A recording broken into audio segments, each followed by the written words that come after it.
The village of St. Mary Mead drowsed under the soft golden light of early spring, bathed in a deceptive tranquility. The air was crisp, carrying the scent of damp earth and freshly blooming roses, but beneath the serene exterior, unseen currents swirled. This was a place where secrets nestled behind lace curtains, where whispered conversations carried more weight than shouted proclamations, and where even the most ordinary of mornings could hide the first ripples of something sinister. The postman, an aging man with spectacles slipping down his nose, cycled down the cobbled street, the rhythmic creak of his bicycle breaking the hush of the dawn.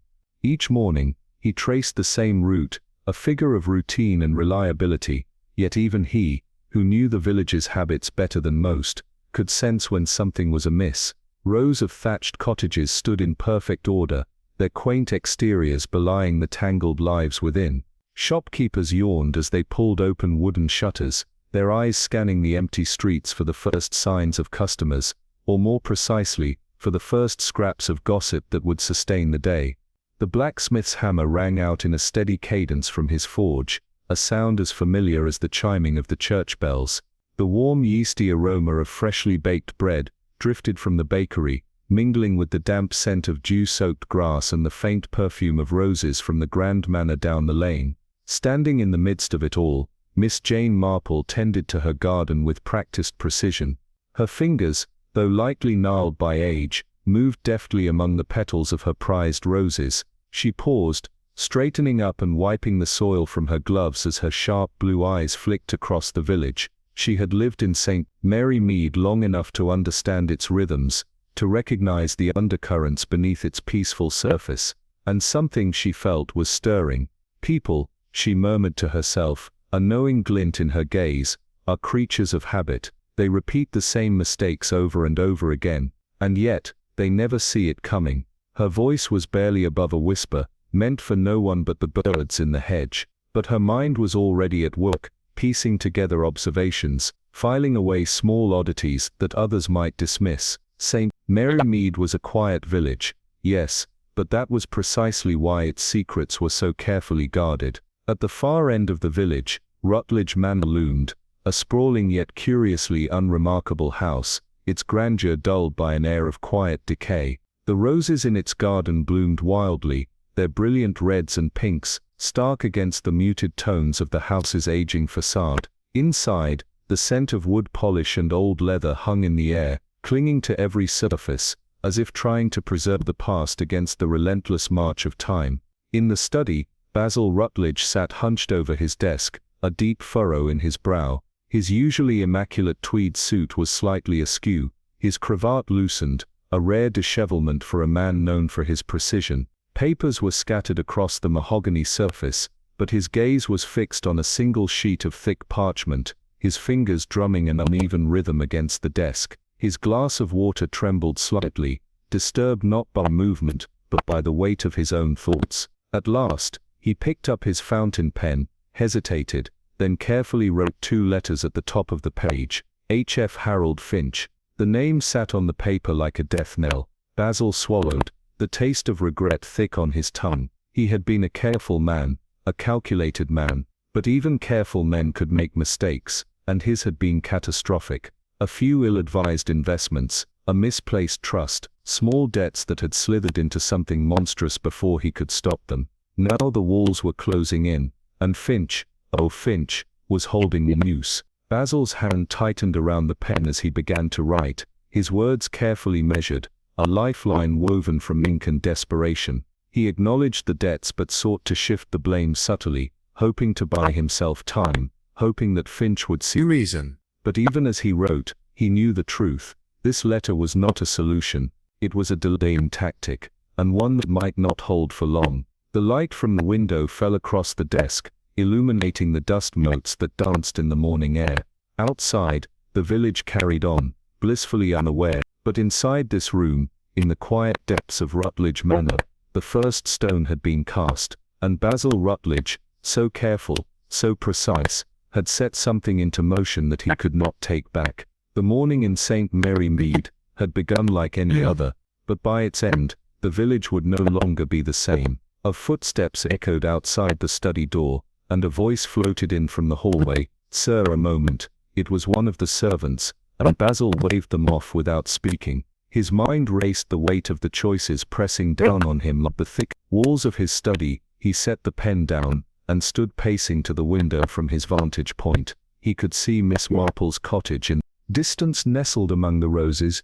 She always seemed to be watching, always paying attention. It was the sort of thing that would make any man uneasy, but there was something about Miss Marple that suggested she might already know too much. Basil let out a slow breath, and turned back to his desk. Letter was still there waiting for him to sign. He didn't, not yet. There would be time, there would always be time. Until there wasn't, the whole thing felt like it was teetering on the edge, and Basil knew that if he didn't act quickly, it might very well tumble down and bury him in its wake. A knock sounded at the door again. "Yes," he called, more sharply than he intended. The servants must have heard the urgency in his voice, because they didn't hesitate any longer. This time it was his wife. "Beatrice, Basil. Darling, you've been in here for hours," she said softly, stepping into the room with the grace of someone who had spent years hiding the true depths of their emotions. "Are you sure you're all right?"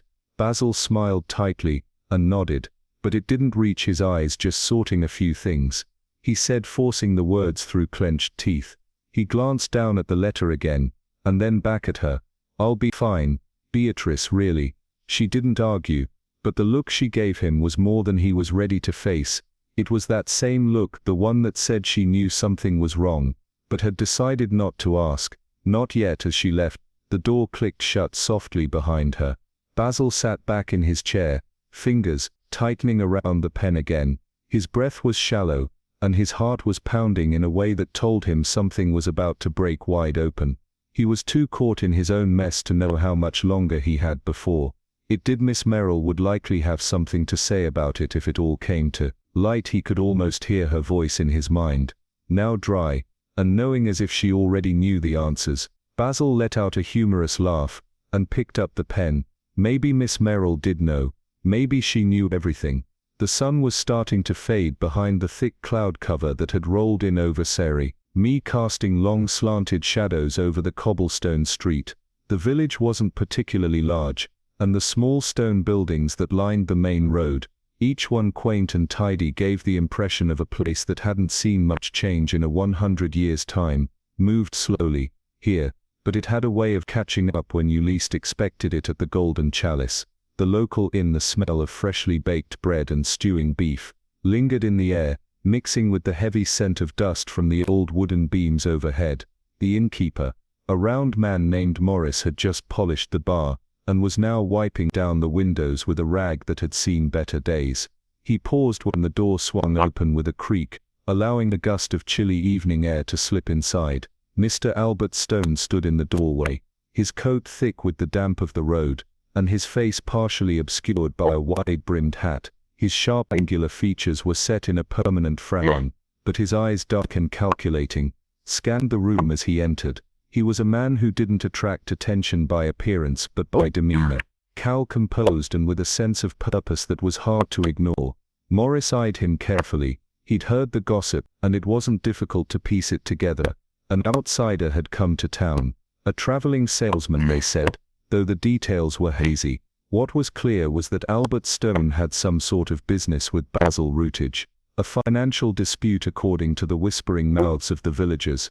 "Evening, sir," Morris said, forcing a grin, and stepping forward. "Yeah, I do.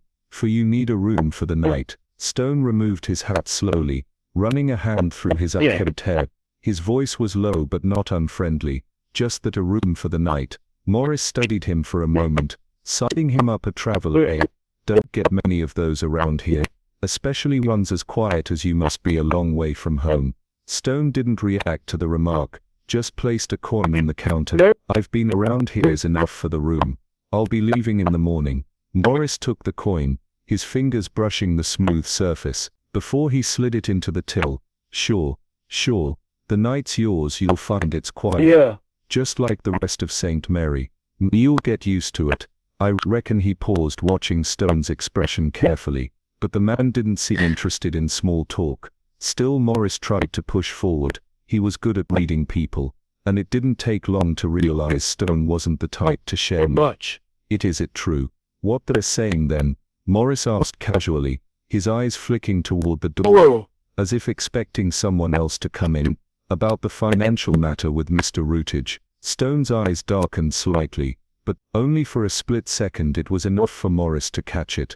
Stone wasn't as unaffected as he wanted to appear. He nodded stiffly. There's something between us. It'll be sorted in time. Morris raised an eyebrow. Didn't think Mr. Rage had much trouble with his finances. He's got a good name in this town. Big house. Lots of land. You wouldn't be here if it wasn't serious. Stone shifted his weight from one foot to the other. Clearly uncomfortable, he dropped his gaze to the counter. That's for Mr. Ratty and me. To handle. Nothing for you to worry about. Morris grinned, leaning in a little closer. I'm not worried, sir, just interested. State Mary is a small place. People like to know what's going on. He paused, letting the silence hang in the air like a stale cigarette smoke. Just don't take too long. We're a friendly lot, but well, if it's trouble, you're after this. Village can be a bit too closed off for comfort. Stone straightened, his jaw tightening ever so slightly. I'm not here for trouble, Mr. Morris, just a place to sleep for the night. Morris chuckled, though there was a slight nervous edge to it. Of course, a room's all ready for you upstairs. Last door on the left. Stone didn't acknowledge the comment, simply nodded, once picked up his bag and headed for the stairs, his footsteps muffled by the worn carpet. Morris watched him go, his eyes narrowing in thought. There was something off about Stone, something he wasn't saying, and Morris had been around enough to know when someone wasn't telling the full story. It wasn't just the tension in Stone's voice, it was the way he moved, how he looked over his shoulder before disappearing up the stairs. It was subtle, but it spoke volumes. Morris turned back to the bar, wiping it down for the third time that evening. St. Mary Me had always been a quiet place. Nothing ever happened here, at least, not openly, but with Stone's arrival, something was stirring just below the surface, and Morris had the sinking feeling that this quiet little village was about to get a whole lot louder across the street. The lights of the Raz Manor gleamed through the shadows in his study. Basil Routledge sat with a pen in hand staring at the letter he had drafted, but hadn't signed yet. The silence in the room was thick like the air before a storm, and he couldn't shake the feeling that the quiet of St. Mary Me was merely the calm, before something was about to break loose. As Morris returned to his work, a faint smile tugged at the corners of his mouth. He might not know all the details, but he had a pretty good idea of what was coming, and whatever happened, he would be there to see it. Miss Merrill meanwhile had already noticed the newcomer. She stood by her window, the curtains drawn just enough to give her a glimpse of the inn, her keen eyes sharp behind her. Glasses had caught the man's arrival. She didn't know his business with Basil, but she knew it wouldn't be long before she did, and when it came to matters like this, Miss Marple had a way of making things clearer than they seemed. She stood there a moment longer, quietly sipping her tea, and then set the cup down. It was time to pay a visit. The calm before the storm, the manor stood as a monument of wealth that had long outlived its relevance, with its high-arched windows, and ivy creeping up its stone facade. It looked as if it were trying to hold on to some shred of glory, even as the modern world passed it by. St. Mary Me wasn't a place where change happened easily, but at the Routledge estate, something was brewing that had nothing to do with the slow, inevitable march of time. Basil Routledge stood at the base of the grand staircase in the front hall, his tall, slender form cut against the backdrop of dark wood paneling and expensive wallpaper. His face, usually smooth and calm, was pinched, now with an anxiety that wouldn't go away, and his posture stiffened when the door opened to reveal the figure of Albert Stone. The traveling salesman Stone, uninvited but expected, stepped into the hall, his boots clicking on the polished floorboards. His eyes, dark and calculating, scanned the space for an instant before landing on Powell's. His broad shoulders, partly hidden by the dark overcoat, didn't seem to fit the setting, as if he belonged in a different world altogether, one where men didn't have to rely on the gentility of country life to make a living. Mr. Routledge Stone's voice was firm without a hint of apology. "We need to talk." Basil stiffened his hand, gripping the polished wood of the banister. He swallowed before responding, forcing his voice to remain steady, though it was clear he was far from calm. "We've talked enough already, Mr. Stone. I don't know what you expect from me." Stone raised an eyebrow, his lip curling ever so slightly. "You know what I expect. I'm not here to beg rage. I'm here to collect." Basil exhaled sharply. "I don't owe you a thing. The invoice you brought me was excessive, to say the least. I'm not here for your excuses." Stone snapped, his tone dropped to a growl, the anger simmering just beneath the surface. "Those tools were ordered, and they were delivered, just as you requested. You've been promising me payment for weeks. That's a simple fact. You've been pressing me for weeks, Mr. Stone." Basil's voice rose more in irritation than anything else. "Your demands have been nothing short of aggressive. You think that by playing the victim you'll scare me into giving you more than I owe." Stone's jaw tightened. "You've had enough time to sort out your finances. I expect what's more." Tension in the air thickened, a momentary stillness hanging between them, as if the walls of the old manor could feel the heat rising from the two men. The silence lasted just long enough to make it clear this wasn't a simple business dispute. There was something more personal at play here. Basil's hand trembled slightly as he pressed it against the side of the staircase. "You'll get your money, Mr. Stone, but not today. Not while you continue to treat me like some commodity. I've got enough pressure on me without you adding to it." Stone's lips curled into something close to a sneer. "You'll pay me when I say rootage, and you'll be damned lucky to get out of this without me making things uncomfortable for you." Basil's face hardened, his voice cold. "Now don't threaten me, Mr. Stone. I've had enough of your kind in my life already." Without warning, Stone took a step closer, his breath steady, his eyes never leaving Basil. "You can try to hide behind your name, your manner, your reputation, but in the end you'll pay one way or another." I'll see to that. Basil's chest rose and fell as he struggled to keep his composure. "I've had enough," he said, his voice low and Yes. "Get out." Stone's lips pressed into a thin line, his eyes flicking toward the servants gathered nearby, their faces tense with a mix of curiosity and fear. He glanced back. "It prowls machinat till," playing at the corner of his mouth. "You regret this, Stone?" Muttered, his voice low and bitter. Then without another word, Stone turned on his heel and marched toward the door. His heavy boots echoed through the hall, a final punctuation to the bitter exchange. Basil stood motionless for a moment, staring at the door as if hoping Stone might reconsider that. The servants, two young women, a butler in his stiff jacket, exchanged looks but said nothing. It was as if the argument had never happened. It was the way things were in St. Mary Me, arguments and tension that passed as swiftly as a storm on the horizon, never fully reaching their peak. Basil took a deep breath, his back still stiff, and finally turned away from the door. His steps were slow, deliberate as he moved toward the study. He could feel his hands trembling slightly, his stomach tight with the weight of what had just transpired. The manor, usually so full of quiet luxury, felt colder than ever. The study was a room of contradictions, elegant but cold, like the man who inhabited it. Dark wood paneling lined the walls, and shelves of leather-bound books stood like silent sentinels. A large fireplace, its half empty, gave off only the faintest hint of warmth. The room felt more like a museum than a place of work, its high ceiling pressing down on Basil as he sat at the heavy oak desk. It was mid-afternoon, but the low light through the tall windows cast long, uneven shadows across the room. The air was thick with the smell of old paper dust and the faint scent of roses from the garden outside. Basil had always preferred solitude, especially in moments of stress, and today was no exception. The door was locked, an unbreakable tradition for him when he needed to think, to work through the turmoil in his mind. He scribbled furiously at the papers before him, his pen moving in jerky strokes as if the weight of the decisions he was making was too much to bear. The faint ticking of a clock on the wall seemed to mock him, each second dragging out into eternity.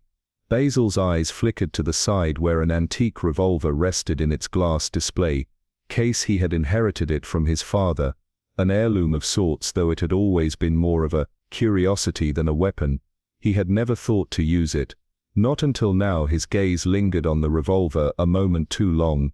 His hand twitched as if it were about to reach for it, but then he snapped his attention back to the letter in front of him. His breath hitched and his eyes shifted nervously. Toward the door was someone watching him. The silence was broken only by the soft scratch of his pen. The words he wrote felt heavy, like they carried the weight of something irreversible. He paused, rereading what he had written. A letter to Harold Finch, a letter that had been overdue for days. Fingers tightened around the pen. A sense of foreboding filled the room, the air thick with the unspoken tension between him and the man he'd once called a friend. But now things were different. He set the pen down with a soft click, his hand lingering on the desk for a moment. He simply sat there staring into the empty space in front of him. It was clear to him now there was no way out. There never had been. His back was against the wall. Then the door creaked in the silence, just loud enough to pierce through the tension in the room. Basil's eyes darted toward it, his pulse quickening. He didn't move, didn't even blink. Another moment passed, then the loud bang of a gunshot shattered the calm. The sound of the gunshot echoed through the house like a clap of thunder. Though the sky outside was clear, Mrs. Beatrix Routledge, who had been in the kitchen preparing for the evening meal, froze mud up her heart, skipped a beat as the heavy sound reverberated through the walls of the manor. For a moment she thought it had been a mistake, perhaps a door slamming, something else that could explain it. But deep down she knew the shot had come from Basil's stud. Her face paled as she rushed through the house, her feet moving on instinct rather than thought. She reached the door to the study and found it locked, just as it always was when Basil needed his solitude. But this time was different. The shot, the silence that followed it, couldn't be ignored. "Basil," she called, her voice cracking with fear. There was no answer. She hammered her fist against the door, calling again, louder. This time Basil. Oh, behind her the servants had gathered, their expressions a mix of curiosity and concern. Mrs. Routledge didn't look at them. She didn't need to. She already knew what they would see when the door was opened, and she wasn't sure if she could bear it. "Get the key," she snapped. "Hurry." The butler, a man named Gregory, was quick to act. He fumbled with a key ring, his hands shaking slightly, then jammed the right key into the lock. The sound of it turning felt like the final verdict. The door creaked open, revealing the study, and disarray. The faint scent of roses from the garden, mixed with the sharp metallic tang of gunpowder in the air. The servants stood at the threshold, hesitant, unsure of what they might find. Mrs. Routledge stepped forward, her heart pounding. She crossed the room quickly, her eyes scanning the space, and then she saw him. Basil was slumped over the desk, his face buried in a pool of papers. His right hand rested limply beside the antique revolver, its barrel pointing toward the floor. A dark stain spread slowly from his chest, the blood seeping into the rich fabric of his waistcoat, a stark contrast to the expensive surroundings. The servants gasped, but Mrs. Routledge didn't react. She had already seen enough in her years of marriage to understand what had happened. A gunshot wound dead center of the chest. "Someone go for the constable," she said, her voice steady. Despite the horror she felt inside, she turned her gaze to the window, noting with strange detachment that it was locked from the inside, the iron bars firmly in place. The key, the one that had just been used to open the door, was lying on the floor near the window, dropped carelessly beside Basil's outstretched hand. The question hung in the air, spoken. How had the killer gotten in? Mrs. Routledge stepped back, her eyes scanning the room for any signs that would explain it. But there was nothing, no sign of forced entry, nothing that made sense, only the lifeless body of her husband, the revolver by his side, and the room locked tight from within. She looked to the servants, their faces pale, their expressions stricken with a mixture of shock and confusion. "This isn't right," Gregory murmured. No one moved. The silence was oppressive, thick with questions that no one was ready to answer. Mrs. Routledge swallowed, feeling the weight of the moment settle over her like a thick fog. There was only one thing she knew for sure. The questions would only grow more difficult. From here she was right, and soon Miss Marple would be the one to answer them. It didn't take long for the news of Basil Rutt's death to spread through the sleep-deepy lanes of St. Mary Mead. By midday afternoon, the whispers had reached every corner of the village, and by evening the cable was dealing with more questions than he could answer. The town was in chaos, though it had the peculiar quality of being a kind of chaos that happened only in the villages, the kind that stayed just below the surface of everyday life, a hum of gossip that never quite broke into open confrontation, but it was there hanging in the air like a thick fog. The constable, a short stout man with a red face and a perpetually furrowed brow, was doing his best to restore order, but it wasn't easy. People gathered in clusters outside the pub, the post office and the market square, exchanging theories, as if they had all been waiting for something to break the monotony of their daily lives. Some spoke of suicide, too much pressure, what with the debts and all, always a quiet man. Basil never seemed the type, but you know how it is, something in his mind must have snapped. One woman murmured to her neighbor, the words dripping with a touch of regret, as if she had expected it all along. Others argued for murder. They said, "It's got to be him. I heard the argument this morning, just before he left, storming out like that. It's obvious he threatened Basil, didn't he? Said he'd get his money one way or another." But still the lack of answers gnawed at them. How had Stone been able to get into the study? The locked door and the iron-barred window were the first pieces that didn't fit, hit the picture they were trying to paint. That small nagging doubt began to eat away at the certainty of their conclusions. Suicide, murder. It all just doesn't make sense. The constable grumbled, his hands wringing in frustration. The poor man had been tasked with containing a situation that was spiraling out of his control. His face was flushed, not from the physical exertion, but from the growing sense of helplessness.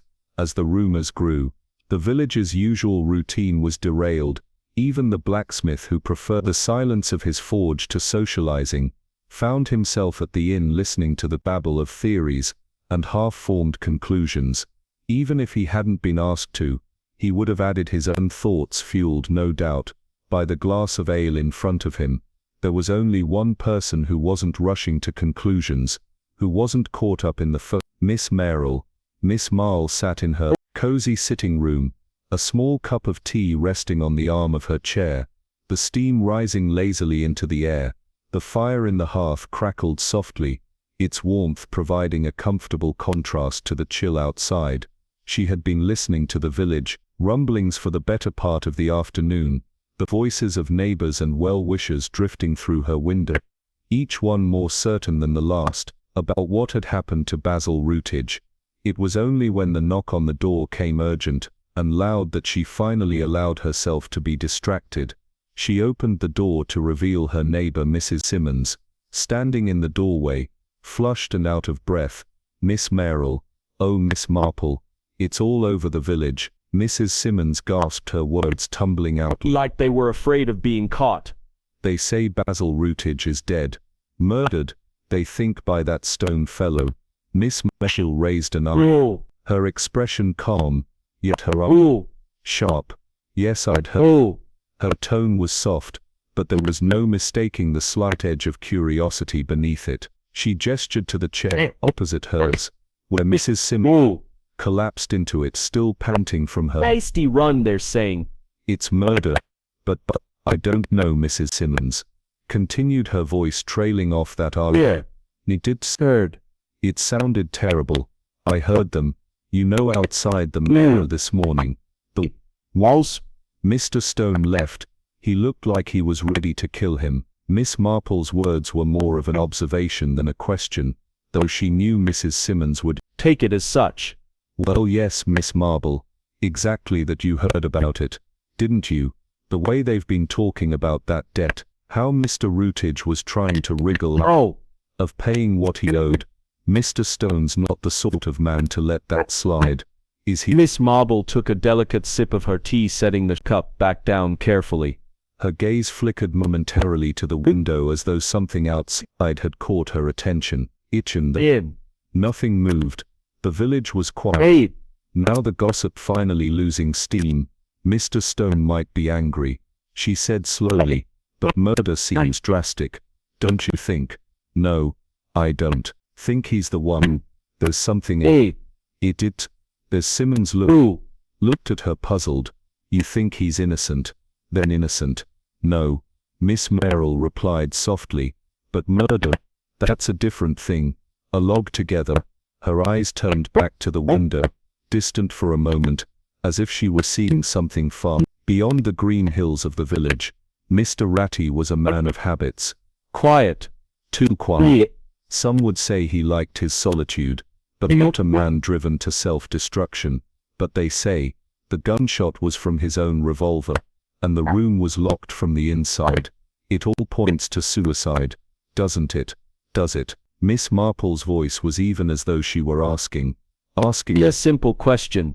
And yet there's no explanation for how the door was bolted from the inside, and the window locked. Is there?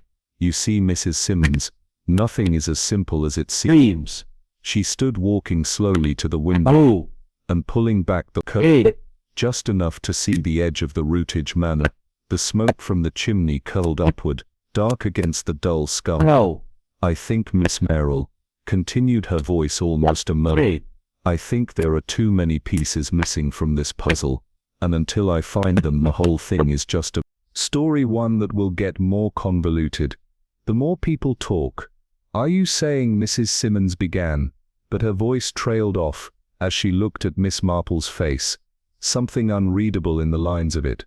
I'm saying, dear, that I need to know more, and I will in time. The fire crackled again, and the room settled into a quiet contemplative stillness.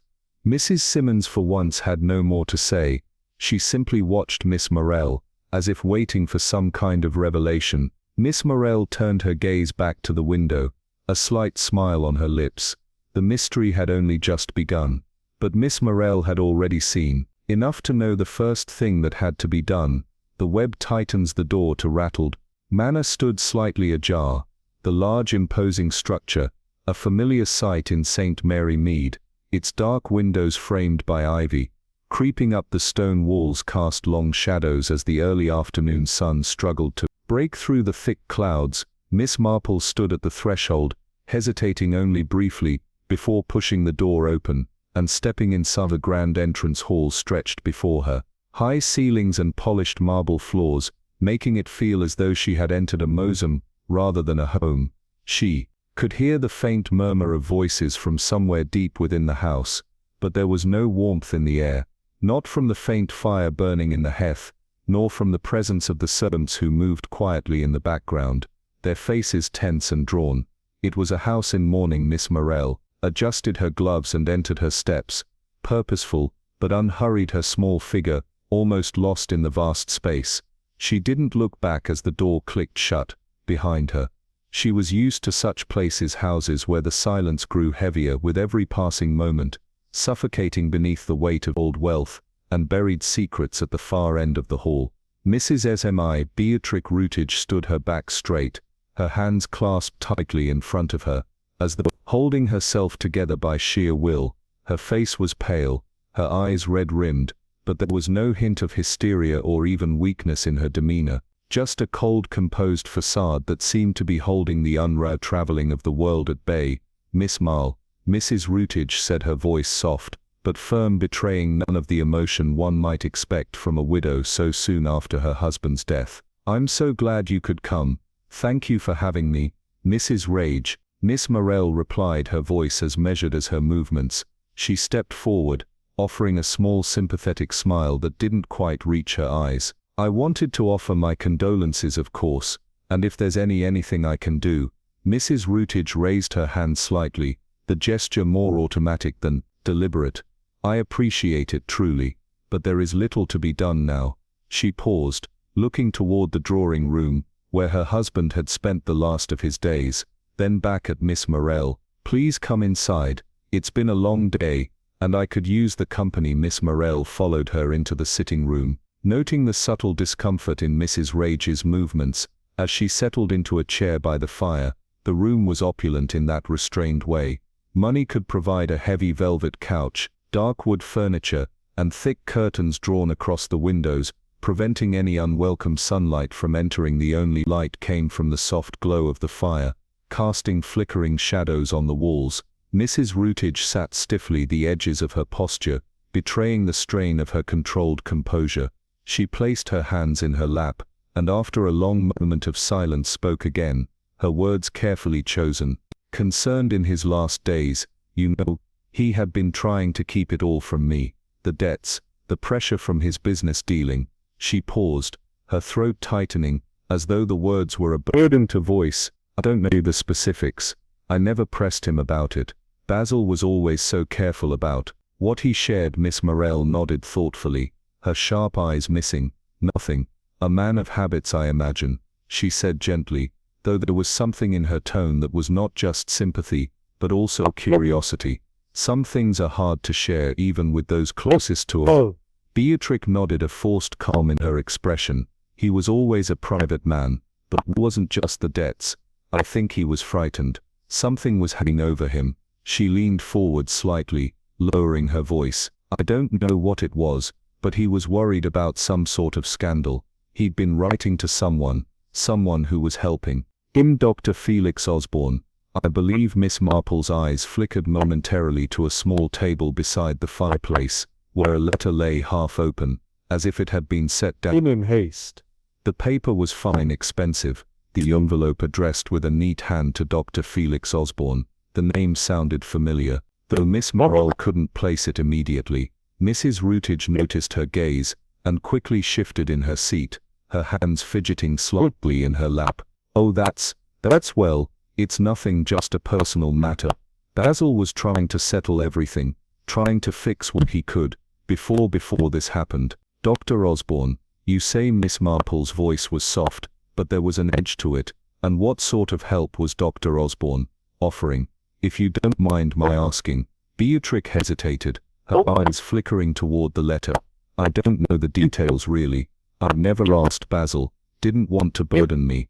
I suppose." Her smile was tight, but it wasn't anything to worry about. "I'm sure of it." Miss Morell nodded, though she felt a sharp tug of suspicion. There was more to this story than Mrs. Routledge was letting on. The unopened letter was an obvious clue, a letter from Dr. Osborne, the very man her husband had trusted in his final days. But there was something else in Mrs. Routledge's eyes, something that made Miss Morell wonder if the woman was hiding more than just concern for her husband's welfare. The silence between them stretched for a moment before Beatrix spoke again, her voice barely above a whisper. "Do you think it was suicide?" she asked, her eyes pleading with Miss Morell for an answer. "I don't know what to think anymore." Miss Morell took a long breath, her fingers lightly tapping the armrest of her chair. "I don't think we can jump to conclusions just yet," she said carefully. "There are many possibilities, of course, but we mustn't overlook the details." "Details?" Beatrix's voice was faint, almost dismissive. She stood up quickly, as though the mention of the word made her uncomfortable. "Details won't change anything. Basil is gone. It's over." Miss Morell rose as well, her hands folded politely in front of her. "Perhaps Mrs. Rage, but I find that sometimes the smallest details can make all the difference." Her gaze lingered once more on the letter, then returned to Mrs. Routledge. "If you don't mind, I'd like to take a closer look at your husband's papers just to be sure. There's nothing overlooked." Beatrix stiffened, but forced a smile. "Of course, Miss Morell, I'll have the staff prepare the study for you." As Miss Marple turned to leave, she couldn't shake the feeling that there were shadows in this house that went far beyond Basil's death. The unanswered questions were starting to multiply, and Miss Morell was certain that the answers would lie in the quiet corners of Routledge Manor, if she was patient enough to find them. The heavy doors of Routledge Manor swung open with a quiet groan, revealing the cold cavernous entry hall that stretched toward the staircase. The flickering light from a distant lamp cast long shadows across the marble floor. Miss Morell stood near the doorway, her hands folded neatly in front of her eyes, scanning the room. It had been hours since Basil Root's body had been discovered, but the atmosphere inside the house remained as tight and still as the corners of the manor's high echoing halls. The constable, red-faced and increasingly agitated, followed Miss Marple into the house. His shoes clicked sharp on the polished floor, as he stepped forward, his breath still ragged from the morning's hurried investigation. He was a man used to village disputes and petty thefts, not the kind of thing that happened inside the grand polished walls of Rootage Manor. "Miss Marple," he said, his voice low, his tone reluctant. "I've gathered the staff in the drawing room. They've all been questioned separately," but he hesitated, wiping his brow with a handkerchief. "I can't make heads or tails of what they've said." Miss Marple gave him a quiet nod, her eyes never leaving the constable's face. As he wiped his brow once again, she stepped forward, her presence calm but deliberate. "I'll take it from here. I suspect the truth will come from what's unsaid, rather than what's spoken." The constable, muttering something about confusion and a lack of clarity, stepped aside, allowing Miss Marple to enter the drawing room. Inside, the household staff was gathered. Mrs. Rootage, her hands tightly clasped in front of her, sat on one end of the long velvet settee. The butler Gregory stood in the corner, his expression as stiff as the dark suit he wore. A few of the other servants' maids and valets stood near the fireplace, each avoiding eye contact with one another. Miss Marple noted the silence before speaking, her voice a soft but sure presence. "Please allow me to speak with Miss Pendleton first," she said, her eyes finding the secretary standing in the far corner. "Miss Pendleton, I do hope you're not too distressed." Miss Lucy Pendleton was standing slightly apart from the others, her fingers nervously fidgeting with the hem of her blouse. She was a slight woman, her sharp features softened by the grayness of her expression. Her eyes avoided Miss Marple's, looking instead at the floor, as if studying the patterns of the carpet beneath her feet. I'm not distressed." Lucy stammered the words, coming out in a rush. Her eyes flicked up, quickly meeting Miss Marple's gaze before dropping again. "I just don't understand. I don't know why anyone would." Miss Marple's gaze remained steady. "You were the last one to see Mr. Rootage alive, weren't you?" she asked softly. "You delivered some confidential papers to his study, if I'm not mistaken." Lucy's hands twisted tighter together. Her voice faltered as she nodded. "Yes, that's right. I took the files he'd requested from the safe. It was just before lunch he told me to leave them on the desk, and then he seemed preoccupied.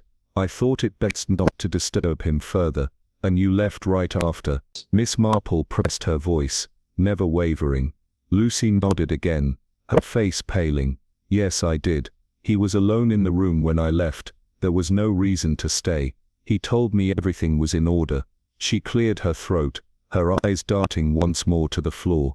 "I didn't hear anything unusual, nothing to suggest this." Miss Marple's gaze lingered on Lucy's face for a moment, noting the nervousness in the young woman's expression. No unusual sounds, no sense of tension. Perhaps Lucy shifted uneasily, avoiding Miss Marple's eyes. Her lips pressed together for a moment, then parted, but her voice was barely a whisper. "No, nothing." Miss Marple gave a small nod, her lips pressing together in a thin line. "I see you're certain you didn't hear any shouting or an argument." The question hung in the air, heavy with unspoken implications. Lucy hesitated, her fingers twitched, then she shook her head quickly, too quickly. "No, nothing. It was just a normal day. I did as I was asked." Miss Marple's gaze remained steady. She said nothing for a long moment, giving Lucy the space to either elaborate or crack. The silence in the room stretched and the other staff shifted uneasily, their eyes flicking between Miss Marple and the secretary. The constable, his patience thin, spoke up. "Miss Marple, The drawing room of Rutledge Manor had never felt so heavy. The air was thick, weighted by the unspoken words and darting glances exchanged between the household staff. A murder had a way of turning even the most familiar walls into something sinister. The curtains, drawn just slightly, allowed slivers of dull afternoon light to creep in, casting strange shifting shadows across the furniture. Constable Graves exhaled sharply, frustration clear in his voice. This doesn't make any sense. All the staff is saying the same thing. No one saw anything unusual. No one knows what happened." He ran a hand through his thinning hair, glancing at Miss Marple, as if hoping she would conjure an answer out of thin air. Miss Marple, however, merely tilted her head slightly, watching him with the patient gaze of someone who had seen this pattern before. When she finally spoke, her voice was gentle but firm, the kind of voice that could lull one into a sense of comfort before cutting straight through to the truth. That, constable, is the nature of the problem. No one sees what they do not want to see. Her hands, lightly dusted with flour from an earlier bout of baking, smoothed the folds of her dress as she turned her attention to Lucy Pendleton. But we must look at the details. As always, Lucy sat stiffly in the high-backed chair near the fireplace, her fingers knotted together in her lap. She had the look of someone who had tried very hard to keep their composure, but was starting to fray at the edges. The flickering light from the hearth did little to mask the faint tremor in her hands. Miss Marple's gaze was unwavering. "What you say is important, Miss Pendleton, but I cannot help but wonder, why do you look so unsettled if there was nothing unusual?" For a fraction of a second, Lucy's breath hitched, her eyes widening ever so slightly. The flicker of fear was brief, but Miss Marple caught it. Years of observing human nature had taught her that it was in these tiny unconscious betrayals where the truth often lurked. "I am not unsettled," Lucy stammered, her voice too high, too forced. She straightened her posture, as if that alone would erase the moment of weakness. The words, however, did not ring true. Miss Marple had seen enough anxious women try to talk their way out of something to recognize the signs, the slight shift in her gaze, the way she folded and unfolded her hands, the unconscious glance towards the door, as though calculating an escape.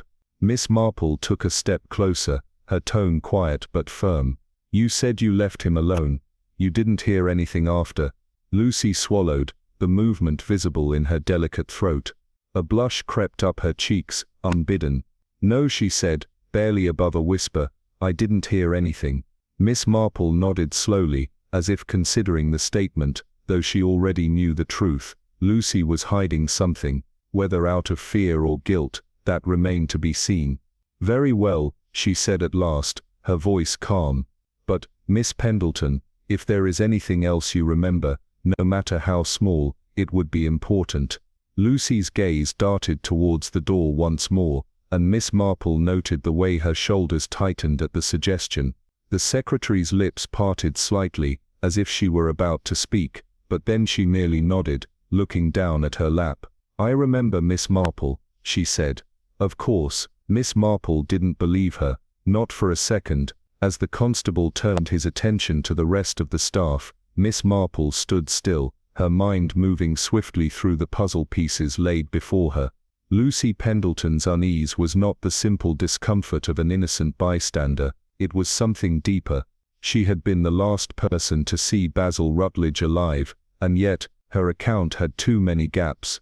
And then there was the matter of Basil's final days, the secrecy, the hushed conversations, the letter to Dr. Felix Osborne, a name that nagged at Miss Marple's memory, though the connection had not yet clicked into place. This was not just a matter of money or scandal, it was something else entirely. As she left the drawing room, she knew this much for certain: the answers were not in the obvious places. In St. Mary Mead, the truth was never spoken plainly, it had to be found in the silences, in the smallest details that others overlooked, and Miss Marple never overlooked anything. Outside the village of St. Mary Mead, sat under a deceptively serene sky. Spring had brought with it a certain freshness, the scent of damp earth, the crisp bite in the air, the lazy hum of bees drifting between garden hedges, but there was something else too, a tension, an unease that clung to the cobbled streets like an unseen mist. Miss Marple walked slowly, taking in the scene as she always did, not just what was there, but what wasn't. The neatly trimmed gardens, the tidy rows of cottages, the careful arrangement of flower pots on doorsteps, everything was in its place. But the villagers, their eyes told a different story. They stood in small clusters, voices hushed but urgent, whispers passing from one person to the next, carrying half-truths and speculation like an invisible current through the streets. Murder had a way of disturbing routine, and in a village like St. Mary Mead, routine was sacred. Miss Marple made her way to the small general store near the village square. It was run by Mrs. Dodd, a woman whose memory was as sharp as her tongue. If anyone had caught wind of something useful, it would be her. The bell above the door jingled as Miss Marple stepped inside, inhaling the familiar scent of dried herbs, fresh bread, and the faint mustiness of old wooden shelves. Mrs. Dodd was busy stacking jars of preserves, her keen eyes flickering toward Miss Marple with something like amusement. "Morning, Miss Marple," she said, her voice dropping into the conspiratorial tone she used whenever something particularly juicy had come her way. "Didn't sleep well, I take it." Miss Marple smiled, stepping closer to the counter. "And why would you assume that?" Mrs. Dodd clicked her tongue.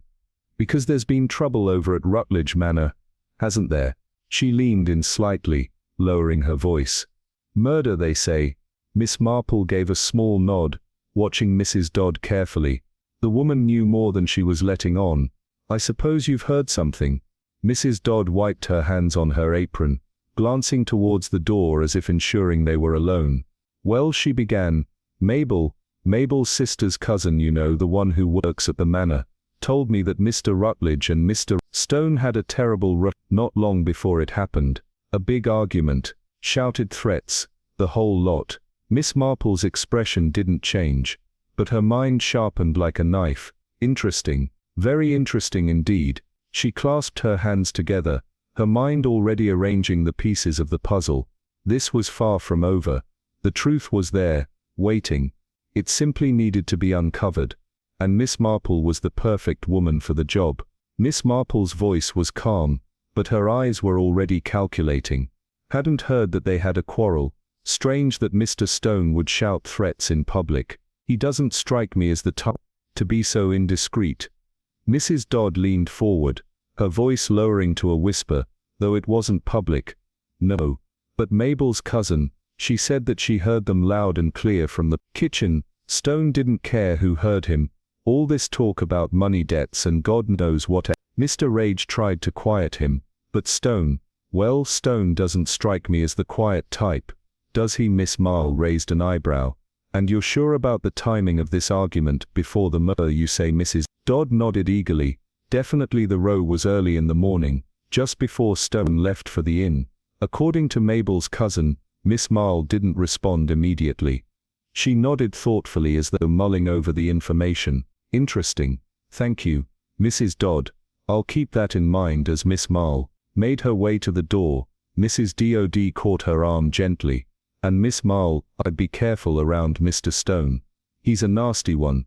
That one, I've never trusted him, not from the first day he came to town." Miss Marple offered a small smile, her eyes still distant. "Thank you for the warning, Mrs. Dodd. I'll be sure to keep it in mind." As Miss Marple left the store, she mulled over the gossip she just received. The gardener's mention of Mr. Stone's argument with Basil was useful, though she wasn't convinced of its importance just yet. What did strike her, however, was the timing. Mrs. Dodd had mentioned that the argument occurred before Stone had left for the inn. Miss Marple had already learned from the constable that Stone had been accounted for at the inn, far from the manor, during the time of the murder. Miss Marple wasn't one to let something slip by unnoticed.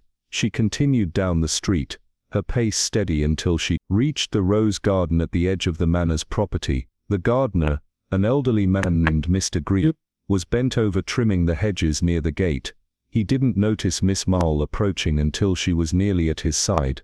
"Good afternoon, Mr. Green," Miss Marple said in her usual gentle tone. "I trust. "The garden is coming along." Well." Mr. Green straightened up, wiping the sweat from his brow. And smiled. "Ah, Miss Marple. "Oh. It's a fine afternoon. Not too hot for the roses. Thank goodness I've been keeping an eye on."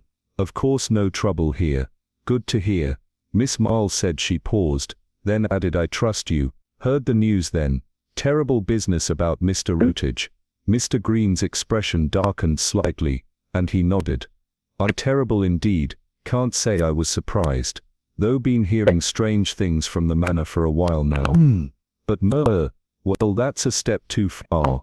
Miss Marple's eyes narrowed, just a fraction. "Strange things. What do you mean?"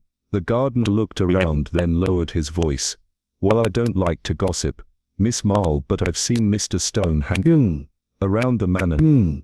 More than once after hours. Looks like he was trying to get in when no one was around. I don't trust the man really. Miss Marple asked, her voice neutral. And when did you see him? Not long after the row, miss. I saw him skulking around the rose garden one evening. Last week. Just after dark. Mind you, he was there for a good while, walking in and out like he was looking for something or someone, not the behavior of a man who just wants his payment. Is it? Miss Marple nodded slowly, considering his words. Yes. Are you sure? Is Mr. Stone?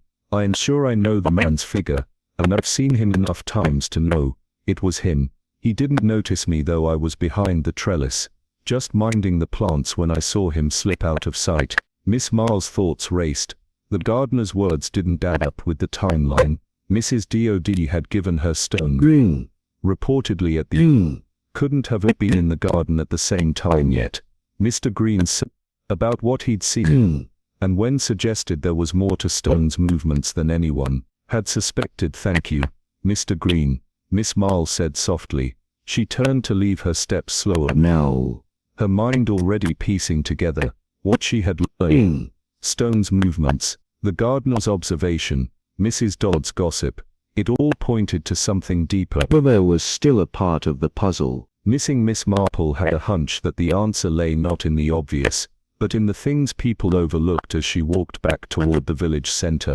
She knew this much: the story wasn't as simple as an argument gone wrong, and Mr. Stone might not be the man they thought him to be. It was time to look closer at everything. The streets of St. Mary Me were quiet as they often were, but today there was a tangible tension in the air. It was the kind of silence that clung to the village, like the late afternoon fog pressing on everything and everyone. Miss Marple made her way down the narrow lane to Dr. Felix Osborne's house, her pace steady, but measured. The doctor's house stood at the edge of the village, a solid structure built from old stone, its ivy-covered facade casting a shadow across the path leading up to the door. The windows were clean and neat, offering a glimpse into a life of order and discipline. It was a place where appearances mattered, where reputation was everything, and Miss Marple could sense that the walls of this house would hold many secrets. She knocked softly, then waited, her hand tucked neatly into her coat. The door opened after a moment, revealing Dr. Osborne in his mid-50s, a man whose demeanor seemed as composed as the house he inhabited. His suit, though slightly worn at the cuffs, was meticulously neat, and his thin glasses perched on the bridge of his nose with the kind of precision one might expect from someone who had spent years behind a desk or in an operating room. Miss Marple, he said, his voice low and steady, though there was a slight tightness to his expression. I'm afraid this is an unexpected visit. Come in, please. She nodded, and stepped inside immediately, noting the smell of antiseptic mingling with the faint scent of tobacco smoke. The sitting room was sparsely furnished with a large desk covered in medical journals and old photographs from trips abroad. The walls were lined with bookshelves, and the light filtering in through the tall windows gave the room a quiet, contemplative air.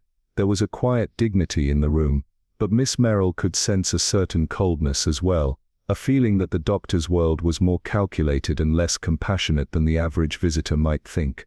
I was hoping you could spare a moment, Dr. Osborne. Miss Marple began, her voice steady but with a clear intent behind it. I am gathering some details about Basil Rutt's final days. I understand you were an old friend of his. Dr. Osborne nodded, sitting down in a leather armchair and motioning for Miss Marple to take a seat across from him. Yes, we've known each other for many years. Our families have been close. Basil was a good man, duty-bound, respectable but troubled, especially in recent weeks. Miss Marple folded her hands in her lap, her eyes narrowing slightly as she listened. Troubled in what way? The doctor leaned forward slightly, his hands clasped together as he spoke. Asil was worried about something. Someone he confided in me more than once that he believed he was being deceived by someone close to him. There were financial matters at stake, you see, and he had a feeling that someone was trying to cheat him out of a large sum. Miss Marple's gaze sharpened. Cheating him? Did he say who? Dr. Osborne hesitated, his fingers twitching as he rearranged the papers on his desk. I'm afraid I can't disclose that, Miss Marple. It's confidential, as you can imagine. I've been in a position to hear many things in my line of work, personal matters, family secrets, but there are some things a doctor is not at liberty to share. Miss Marple didn't flinch at the evasive answer. She had expected it. Doctors were a peculiar lot when it came to matters of confidentiality. Still she pressed on. I understand, but surely if Basil was concerned he would have taken steps to protect himself. Dr. Osborne's face remained unreadable, though a slight frown tugged at the edges of his mouth. He did. In fact, he made a change to his will recently. I was the one who witnessed it. Miss Marple's eyebrows rose slightly. A change in his will. How recent exactly? Dr. Osborne adjusted his glasses. About 2 weeks ago. Basil wanted to ensure that his affairs were in order. His estate, his assets, he had concerns, and understandably so. But the details are, well, you understand, Miss Merrill. I can't go into the specifics. Miss Marple was silent for a moment, letting the weight of the doctor's words settle. A change in the will. A man worried about someone close. It was the kind of thing that could explain a great deal, but it also opened up more questions than it answered. Miss Marple didn't ask him for the name of the person. Basil had been worried about knowing. He wouldn't give it. Instead, she considered the implications carefully. Dr. Osborne shifted in his chair, uncomfortable under Miss Mar's steady gaze. And Basil was a proud man. Miss Merrill. He didn't want anyone to see his vulnerabilities. But he knew something was wrong, and I believe that's why he was so guarded in the final days of his life. Miss Merrill nodded slowly, though her mind was already racing through the possibilities. Guarded. Yes, it seems a great deal was left unsaid, but I must ask, was there anything else that might have contributed to his unease? Anything else you noticed during your conversations with him? Dr. Osborne's expression became even more guarded, his fingers twitching nervously as he picked up a nearby medical journal and began flipping through its pages. Nothing out of the ordinary. Miss Marple. Basil was a man of habit. It's difficult to say exactly what he was concerned about, but I do know this. He wasn't the type to leave things to chance. He was meticulous. Miss Merrill took all of this in her eyes, scanning the room again, her sharp mind already sifting through the clues. There was something in Dr. Osborne's tone, in his avoidance of certain specifics, that suggested he knew more than he was letting on. But for now Miss Merrill knew better than to press further. Patience was always key. I understand, Dr. Osborne, but I must tell you there's something that doesn't quite add up in all of this. The manner of Basil's death, his locked room, the absence of any clear motive raises more questions than it answers. Dr. Osborne shifted uncomfortably, his fingers clenching around the journal in his lap. I agree, Miss Merrill. I've been thinking about it myself, but I fear we'll never know the truth, unless we uncover who really stood to gain from his death. Miss Marple's gaze never wavered. Exactly, and I intend to find out. The answers are out there. Dr. Osborne, we just have to look in the right places. She stood, offering him a small but knowing smile. Thank you for your time. If you think of anything else, anything at all, don't hesitate to contact me. Dr. Osborne stood too, though his posture was stiff and defensive. Of course, Miss Merrill, I'll be in touch if anything comes to mind. As Miss Merrill made her way to the door, her mind was already calculating the next steps. The doctor's reluctance to give up more information was telling, but Miss Merrill didn't need it. The pieces were slowly falling into place, but there was still so much left unsaid. So many layers to uncover. Dr. Osborne's involvement was becoming clearer, but there were others in the web. The village of St. Mary Me had always been a place of secrets, some more hidden than others. But Miss Merrill knew one thing for sure: the deeper she dug, the more she would find, and someone was going to regret it when the truth finally came out. The man with the key. The study was quiet in the daylight, but it carried the weight of 1,000 unspoken words. The morning light filtered in through the tall windows, the dust motes hanging suspended in the air like trapped memories. The room, which had once held an air of order and control, now felt cramped, as though it were closing in on Miss Marple and Constable Harrove, who stood in the center of it, examining the space with measured intent. Basil Rutt's study had always been his refuge. Every item in the room had its place: books stacked neatly on shelves, the heavy oak desks sitting at the center, papers scattered with deliberate disarray. The familiar scent of leather and old paper still clung to the air, but beneath it was something else. now a faint metallic tang that spoke of the tragedy that had unfolded. This very room. Miss Marple's eyes flickered over the desk and the scattered papers, her mind working through the same questions she had been asking since the discovery of the murder. The locked room, the bolted door, the method, none of it made sense, and yet it all seemed too deliberate to be mere coincidence. "Look here, Constable." Miss Marple said, her voice quiet but pointed. She was standing by the door, her eyes focused on the bolt. The thick oak door, which had been locked from the inside, now presented its first real clue. There on the bolt were faint scratches, thin deliberate marks that ran along its surface as if someone had manipulated it from the outside. Harrove leaned over, squinting at the bolt. "I don't know what to make of this, Miss Marple. It's as if someone used something thin to slide it across." Miss Marple's eyes were sharp. As she studied the scratches, she took a step back, her mind turning over the possibilities. Yes, that's the question, isn't it? Why disturb the bolt? If Mr. Routledge was alone, the door was locked from the inside, but whoever did this didn't need to tamper with it, unless they were trying to make it seem like the room had been sealed tight. But why? Her voice trailed off as she considered the answer, her mind ticking through the logic. The window had been locked, the door bolted, Basil Routledge had been alone, yet someone had managed to get in, someone who had carefully staged the scene, trying to make the crime look like an impossible mystery. But the question remained, who and why? The need for such meticulous detail. "Do you think Mr. Rage could have locked the door himself before he—" Harrove's voice faltered, his gaze flicking toward the body's final resting place. Miss Marple's response was quiet, but firm. "No, that doesn't make sense. The room was locked from the inside. The murderer didn't want us to see how they got in." The constable nodded, clearly uneasy. "It's all too much, Miss Marple. I don't know where to start." "You've started," Miss Marple said, her voice soft with a kind of reassurance. "You're already thinking about it now.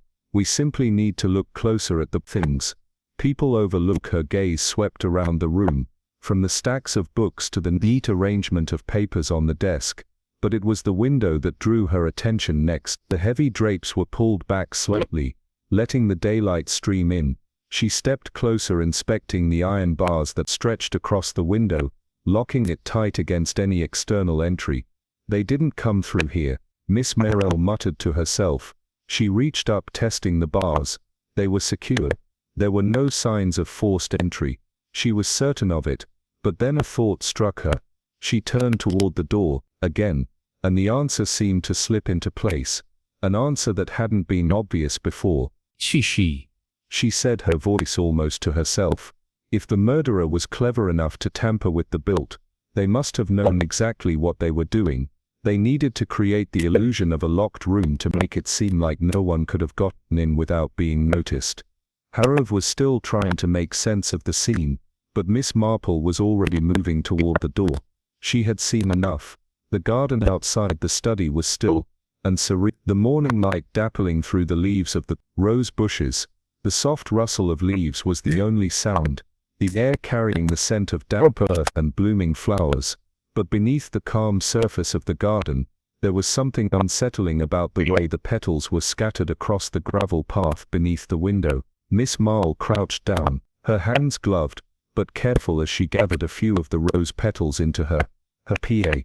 The flowers themselves appeared undisturbed, no signs of a struggle, no broken stems, nothing to suggest they had been forcibly plucked.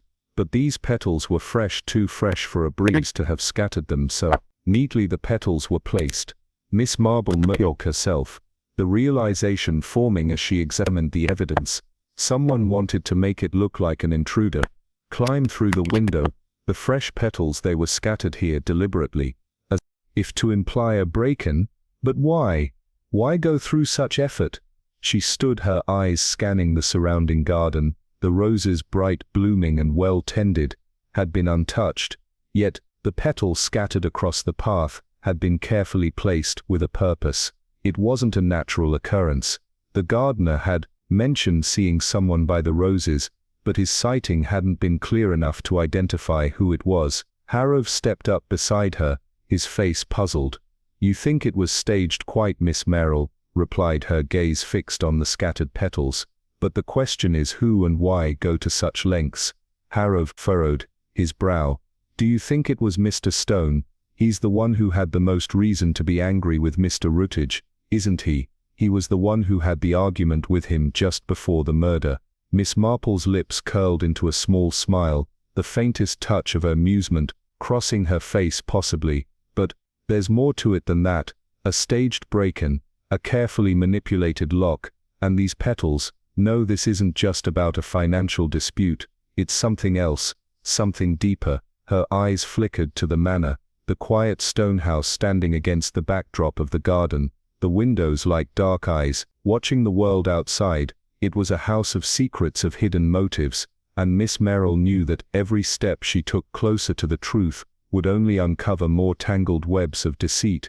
We'll need to look deeper into Mr. Rutt's finances, Miss Marple said, standing up straight, and we can't forget about the people closest to him, Mrs. Rattled, Miss Pendleton, Dr. Osborne, and of course Mr. Finch. Hargrave looked toward the manor, his expression tight with uncertainty. You think they all have something to hide? Miss Marple's gaze remained steady, her eyes narrowed in thought. They think they all have a reason to keep their secrets, but we'll find out what those secrets are soon enough. As Miss Marple turned toward the house, the first threads of the mystery were starting to come together in her mind, but with each answer, more questions arose. The crime was far more complicated than anyone had guessed, and the solution she knew would be hidden beneath layers of lies and deceit. All she had to do was peel them back, one by one. The day had grown colder, the sunlight now a faint memory, as the clouds hung thick and heavy over St. Mary. The village was quieter than usual, its people holding their breath as if the very air itself was tainted by the murder of Basil Routledge. The manor, perched at the edge of town, seemed to carry the weight of the tragedy, like a stone lodged deep in its bones. Miss Marple stood by the window in the drawing room, looking out at the flowered garden, where the rose petals had been scattered deliberate, as though someone had wanted to leave a trail. She glanced back toward the door, as it opened, announcing the arrival of Harold Finch, the local banker. He stepped into the room, his polished shoes clicking sharply against the marble floor. His demeanor was the same as always, smooth, composed with a hint of arrogance in his posture, the kind of man who always seemed to have a reason for everything. Today, though that practiced calmness was a little more strained. The shock of Basil's death had settled on him like an ill-fitting coat, and it didn't quite sit right. Miss Marple Finch greeted her, offering a stiff smile. I'm terribly sorry about what's happened. I've come to offer my condolences, and to see if I can assist in any way. He turned his attention to Babatrick, who sat near the fire, her face pale, eyes tired. Babatrick stood slowly, a tight smile on her lips as she reached out to shake his hand. Thank you, Mr. Finch, you're very kind. Finch nodded, and took a seat in the chair beside her, his hands folding together in a show of calm professionalism.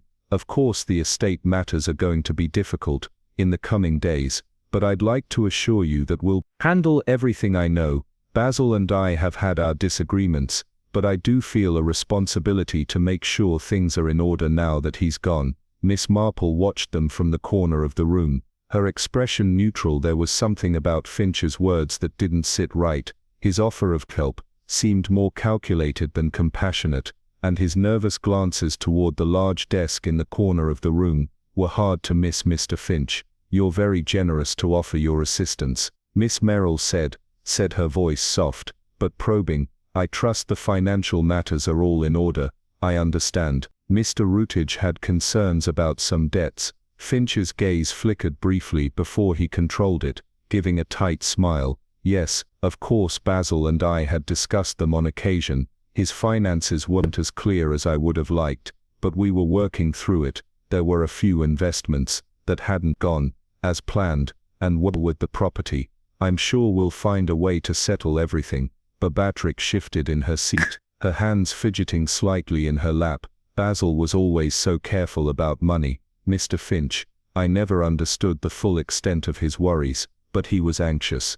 I can tell you that much. Finch nodded sympathetically, but Miss Marple had already noticed something. As Babatrick spoke, Finch's gaze darted back to the desk again. where several ledgers lay open, their pages scattered in a seemingly haphazard fashion. He seemed uneasy at their presence. "I'm sure Basil had his reasons," Finch said quickly, his voice a little too quick, a little too measured, "but I can assure you, I've always been above board with him. If there are any questions, I'll answer them. I'll do whatever I can to help." Miss Marple's sharp eyes missed nothing. She took a few slow steps forward, her gaze never leaving Finch as she spoke. "The ledgers, Mr. Finch, they seem to have been left in a hurry. Are they all in order?" Finch's eyes flicked toward the desk again, and for the briefest moment, Miss Merrill saw a shadow cross his face, something fleeting, but it was there like a cloud passing over the sun. He cleared his throat. "Oh yes, well, Basil was never one for neatness. You know, he often left things in disarray, but everything is accounted for. I'll make sure to go through it all in detail soon enough." "But you've already seen them, haven't you?" Miss Marple's voice was calm, but her words carried a weight that made Finch stiffen in his seat. "You've been involved in these matters for some time now, I presume." Finch's fingers tightened slightly on the armrest. His mouth twitched, but he masked it with a half smile. "Of course, but there's no need for any alarm. We'll take care of it." Miss Merrill studied him closely, noting the flicker of anxiety in his eyes. His attempt to maintain control over the conversation was too obvious. His unease was not about the death of a colleague. It was something else, fear perhaps, that the ledgers could betray him. "Mr. Finch," Miss Merrill continued, her voice steady but piercing, "you'll forgive me if I ask, how long have you been managing Mr. Rutt's financial affairs?" The question hung in the air, almost too casually posed, but it landed with quiet precision. Finch shifted in his seat. "For some time now, not as long as you might think, but long enough to know the ins and outs of the estate." His voice had a trace of something like irritation now, but Miss Merrill wasn't fooled. "And you've seen the ledgers?" Miss Merrill repeated, her tone flat but pointed. "You'd be able to make sense of any discrepancies that might arise, wouldn't you?" Finch's jaw tightened for a fraction of a second. "Yes, of course," he said, his voice faltering slightly. "I've seen them. There's nothing out of the ordinary." Miss Marple nodded, her eyes narrowing just a fraction. "Good, but there's something odd about the way Mr. Rutledge left things in his final days. Something not quite right. And you, Mr. Finch, are the one with the keys to those answers." She let the words hang in the air between them like a dropped coin. The silence thickening, Finch shifted again, this time nervously tapping his fingers against the armrest. Beatrix looked between them, her expression caught between confusion and apprehension. "What do you mean, Miss Marple?" Miss Marple turned her gaze to her. "Only that Mr. Finch, in his eagerness to help, might be more deeply involved in this than he lets on." She glanced back at Finch, her eyes steady. Financial dispute is often the perfect cover for a deeper conflict. Beatrice's face was pale. "You think?" She trailed off, her voice trembling. Miss Merrill's eyes softened just for a moment, as she let the tension settle. "I think we need to look at all possibilities. Mr. Finch has been too eager to step in, hasn't he?" Offering his help, but with an odd sense of urgency. Finch opened his mouth, but Miss Merrill silenced him with a single glance. "There's more to this, Mr. Finch. I think the ledgers will tell a different story than the one you're trying to sell." Finch's face had drained of color, and for the first time, his confidence wavered. Miss Merrill had planted the seed.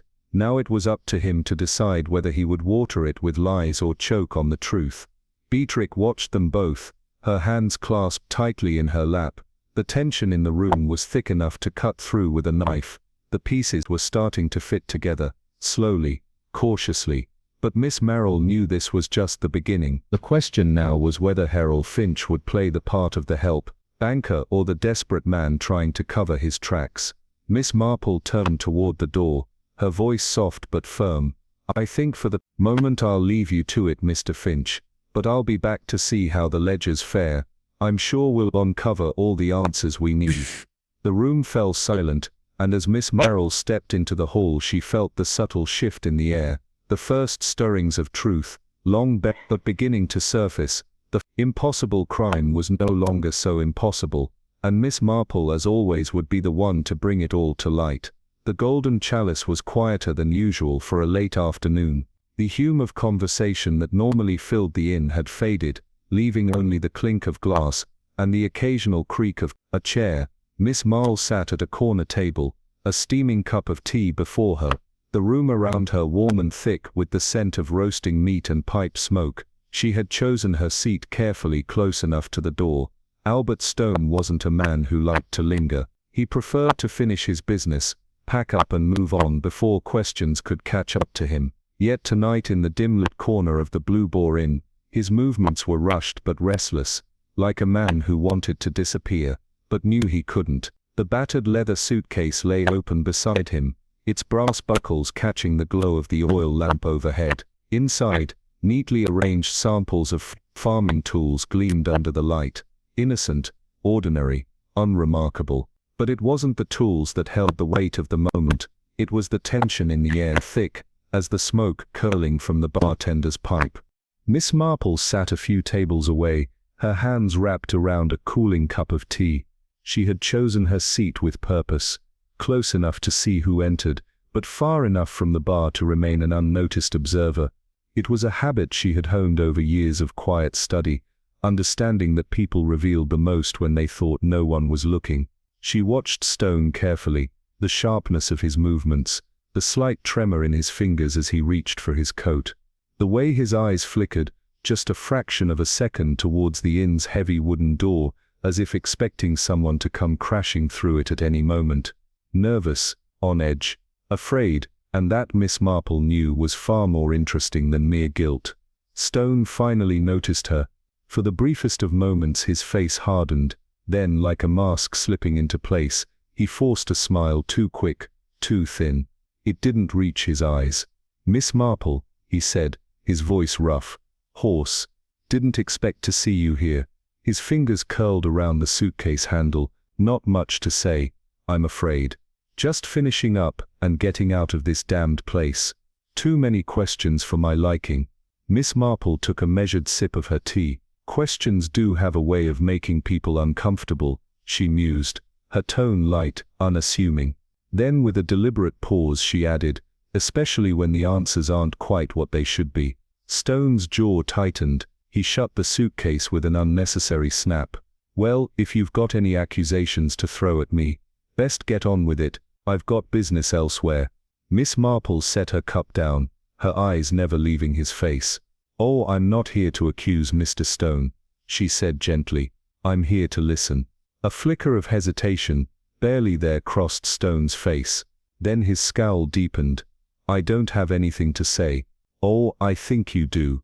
Miss Marple leaned forward slightly, her gaze steady. "For instance, I imagine you had business with Basil Rutledge, did you not?" Stone's hand stilled, just for a second. A hesitation that most would have missed, but not Miss Marple. He exhaled sharply through his nose, shaking his head. "Everyone in this village acts like they knew him better than they did." He gave a hollow chuckle. "Yes, I had business with Rutledge. I was owed money. He ordered farming equipment, never paid up. That's all it was, nothing more, nothing less." Miss Marple tilted her head. "That must have been frustrating." Stone's knuckles whitened against the table edge. "I've been in worse situations." "I don't kill people over debts, Miss Marple." She nodded slowly. "No, I don't suppose you do." A pause. Then, almost carelessly, she added, "But I wonder, was it truly just a debt that troubled you, Mr. Stone, or was it something more?" The air in the room seemed to thicken. Stone swallowed, his Adam's apple bobbing slightly. "What exactly are you suggesting?" Miss Marple studied him with quiet patience. "Oh, nothing really, only that debts are rarely just about money. Sometimes they're about trust, sometimes they're about betrayal, and sometimes," she let her voice drop just slightly, "sometimes they're about fear." A muscle twitched in Stone's jaw. His fingers tapped the edge of the suitcase, 1, 2, 3 times, before he suddenly snatched it up, standing with a jerk. "I don't know what you think you're playing at," he snapped, "but you're wrong." Miss Marple merely smiled, a small knowing smile. "Perhaps." Stone hesitated for half a second too long. Then with a quick glance toward the door, he muttered something under his breath and strode out of the inn, his suitcase bumping against his leg. Miss Marple watched him go, her expression calm, but her mind sharp as ever. No, she didn't think Stone had killed Basil Rutledge over a debt, but she did think that whatever he was running from was far worse. Expect Stone didn't answer, his face flushing as his fingers drummed on the edge of the table. Miss Marmo's she'd hit a nerve. His words didn't align with his body language, and the signs were all there. Fear, guilt, a subtle desire to flee. It was all visible, but buried beneath the surface. Mr. Stone, Miss Marple said again, her voice almost a whisper, you say you were only concerned with collecting a debt, but there is another person who might stand to gain more from Basil's death than you, a person who is far more involved in his finances than they let on. I wonder if you've given thought to the possibility that someone else might have played a bigger part. Stone's eyes shifted, and his face grew pale. He said nothing at first, and Miss Marple allowed the silence to stretch, letting the weight of her words settle. Finally he stood up, his hands gripping the edge of the table tightly. I'm not sticking around for this, he growled, his voice low. I've said my piece, and I'm leaving. You can think what you want, but I'm not involved in any of this.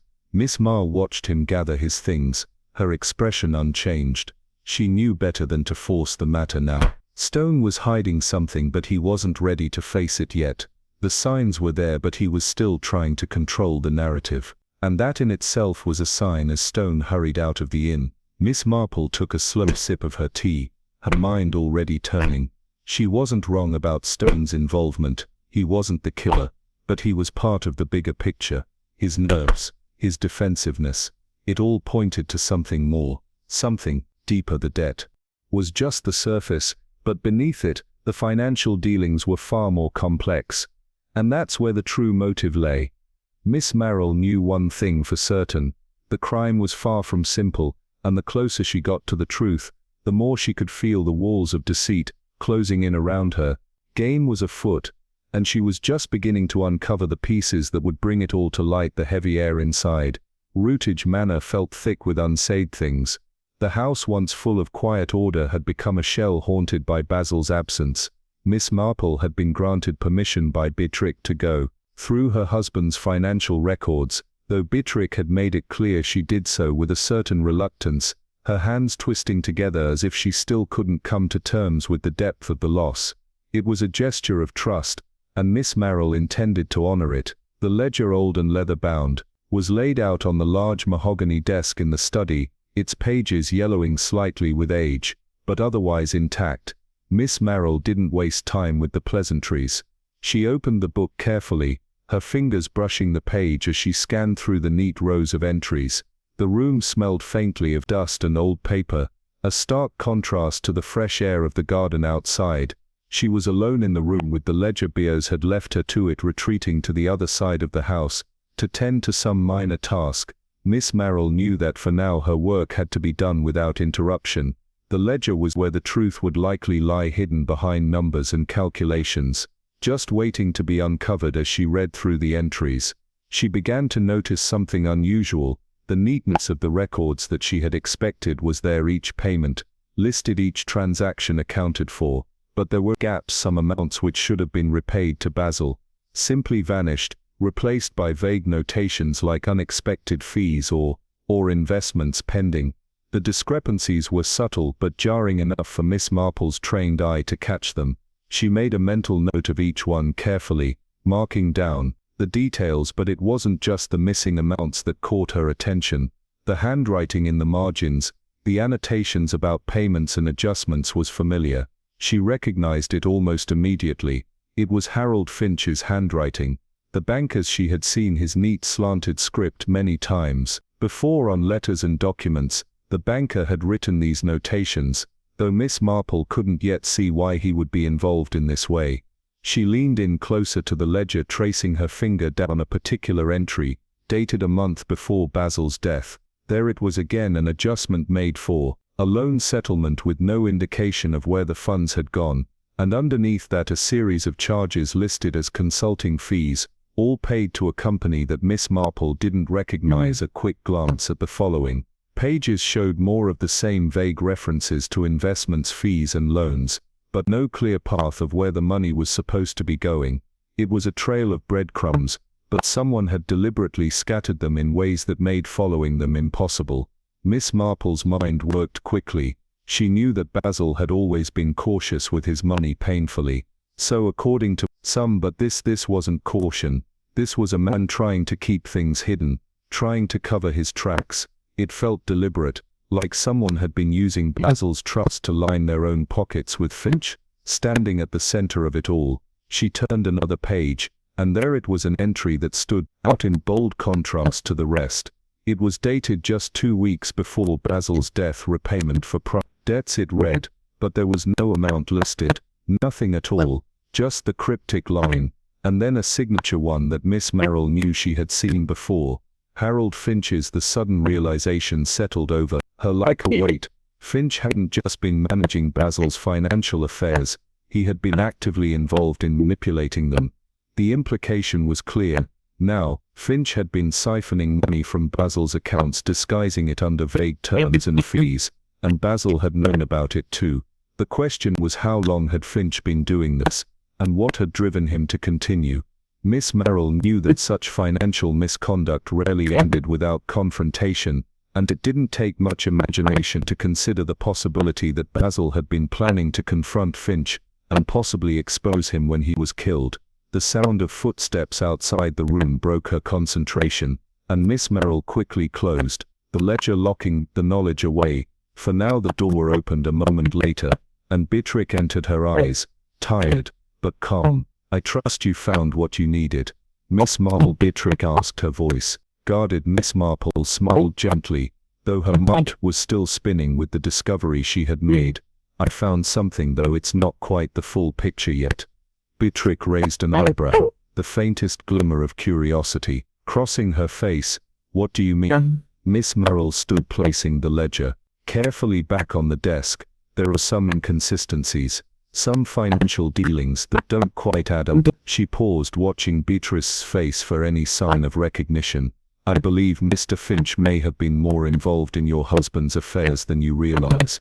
Beatrice's face tightened, her lips pressing together. "Flink?" She asked, the name heavy on her tongue. "What do you mean?" Miss Marple turned to her, her eyes steady but kind. "It seems Mr. Finch had more control over Basil's financial matters than simply collecting debts. There are several notations in the ledger that suggest he was diverting funds, possibly for his own gain."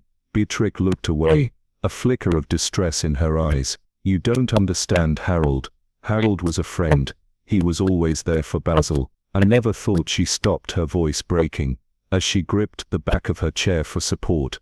Miss Marple let the silence stretch, giving Beatrice a moment to collect herself. She could see the shock in the woman's face, the mixture of disbelief and confusion. But beneath it all, Miss Marple could also see something else. "Fear Harold Finch has been involved in more than just managing your husband's finances." "BS," Miss Marple said soft. "He's been covering up his tracks."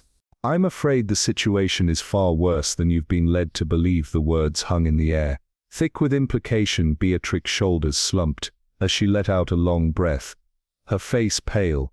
The room seemed smaller now, more suffocating. The weight of the truth was beginning to settle in, and Miss Marple knew that things would never be the same. Beatrix finally spoke, her voice shaky. "What do we do now, Miss Marple?" Miss Marple's gaze softened. "Now we uncover the rest of the story. There's more to find, Beatrix, much more. But we'll get there step by step." As Miss Marple turned toward the door, her mind raced with the new revelations. Finch's cover-up was becoming clearer by the minute, and with each turn of the ledger pages, the financial web that had been spun around Basil Rutledge was beginning to unravel. The pieces were falling into place, and it was only a matter of time before Miss Marple put everything together. But for now she needed more answers.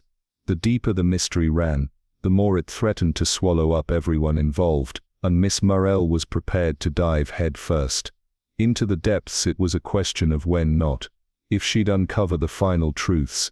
And when she did, she knew the guilty would have nowhere to hide. The local bank was just as imposing as its owner, built from cold grey stone. It loomed over the cobbled streets of St. Mary, its large windows reflecting the pale light of the afternoon. Miss Marple approached it with the quiet certainty of a woman who had been here many times before, but today the heavy air that clung to the village felt different. Thicker, as if everyone was waiting for something to break inside. The polished floors gleamed under the soft glow of overhead lamps, casting shadows on the mahogany furniture. The air was cool and smelled faintly of paper and ink. The receptionist, a young woman with too much rouge on her cheeks, gave Miss Marple a quick, almost dismissive glance before picking up the phone. The rest of the bank was quiet, its atmosphere formal, almost stifling, as if the walls themselves were trying to keep secrets buried. Miss Marple stepped into the office of Harold Finch without hesitation. The door opened with a quiet creak, revealing the banker behind his massive desk, his broad shoulders hunched as he scribbled notes into a ledger. The space was dominated by dark wood, sleek lines and neatly arranged files, everything in its place. Finch looked up at her with the same polished smile that Miss Marple had seen a dozen times before. It was a smile that didn't reach his eyes, but Miss Marple didn't need to be fooled. "Miss Marple, how pleasant to see you," Finn said smoothly, standing up from his chair. He gestured to a chair across from his desk. "Please sit down. What can I do for you today?" Miss Marple took her seat slowly, her hands folded in her lap. She didn't offer the expected pleasantries, her sharp gaze never leaving Finch's face. "Mr. Finch, I've come to ask about Basil Rutt's financial affairs. You've been managing them for some time, I understand." Finch's smile faltered, just a fraction before he recovered, leaning back in his chair, uncrossing his arms. "Of course, Miss Marple, Basil's affairs were complicated. There were a number of investments that didn't perform as expected, but I've always tried to guide him through the process." Miss Marple nodded, her voice measured, as she asked, "Complicated? You mean his debts?" Finch's lips twitched at the edges, and he quickly straightened a stack of papers on his desk. "Debts, yes, there were some outstanding loans, but nothing too alarming. It's just that he paused, his eyes flicking to the side for a moment. "Well, Basil was always reluctant to discuss his finances openly. I tried to assist him where I could." Miss Marple didn't blink. "But you've managed to sort out the loose ends. You've taken care of the debts, of course," Finch said smoothly, his hands now clasped in front of him. "I've kept things in order. Miss Marple trusted me to handle everything." There was a long pause as Miss Marple observed him carefully. Finch's demeanor was polished, but his eyes were guarded. She couldn't help but notice how quickly he had shifted the conversation away from Basil's mounting deaths and onto a more neutral topic. "Mr. Finch," she said, her voice calm but insistent, "did Basil ever mention a threat? Something about exposing Imediment?" The question hung in the air for a moment, heavy with the implication. Finch's jaw tightened imperceptibly, and his fingers twitched, betraying the calm facade. His gaze flickered briefly toward the window, his shoulders stiffening. "Peasant." Finch repeated, his voice slightly strained. "I don't know where you're getting that idea, Miss Marple." Basil was concerned about many things in the last few weeks, but nothing of that sort, certainly nothing related to any kind of. He stopped himself, his face momentarily hardening. Miss Marple leaned forward slightly, her eyes narrowing, watching the shift in his expression. "You seem quite certain, Mr. Finch," she said slowly, "but you didn't answer my question. Did Basil ever express concern about someone close, cheating him out of money?" Finch's composure cracked just a little. He leaned forward in his chair, his voice lowering, but there was a trace of defensiveness in it. "That's quite an accusation, Miss Marple. I think you're mistaken. There was no reason for Basil to think anyone would cheat him. Yes, investments didn't go as planned, but that happens in business. People make mistakes. Basil wasn't the type to jump to conclusions." Miss Marple's gaze remained steady, her voice soft but carrying weight that made Finch stiffen. "So you're telling me, Mr. Finch, that Basil never mentioned any threats regarding his financial dealings? No mention of anyone trying to take advantage of him?" Finch shifted uncomfortably in his chair, his fingers tapping nervously on the edge of the desk. No threats," he muttered, his voice a little sharper. Now it was just business. Miss Marple, just business. Miss Marple didn't respond immediately. She watched him carefully, noting the tightness in his posture and the twitching of his hands. The lie was thin, barely covering the truth beneath it. She could feel the walls closing in on Finch, but she knew he wasn't going to break that easily. He was too well practiced, too familiar with the art of covering his tracks. Finally, Miss Marple broke the silence. "Of course, Mr. Finch. I'm sure everything is in order, but I do find it curious that the ledgers seem incomplete. I've had a look at them, you know, and there are certain entries that don't quite add up." Finch's eyes widened for a moment, before he masked his reaction with a tight smile. "The ledgers? Oh well, there are always discrepancies. You know how it is.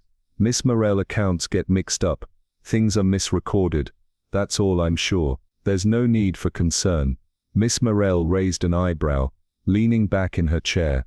"No need for concern, you say, but you see, Mr. Finch, the discrepancies in Basil's accounts are a little too neat. The figures meant to be repaid to him vanish under vague fees, and investments, the handwriting too. Someone's been making adjustments." Finch's face lost all pretense of calm, his eyes narrowing into something dangerous. He straightened up abruptly, his fingers curling into tight fists on the edge of the desk. "You don't know what you're talking about, Miss Marple. Basil had his problems."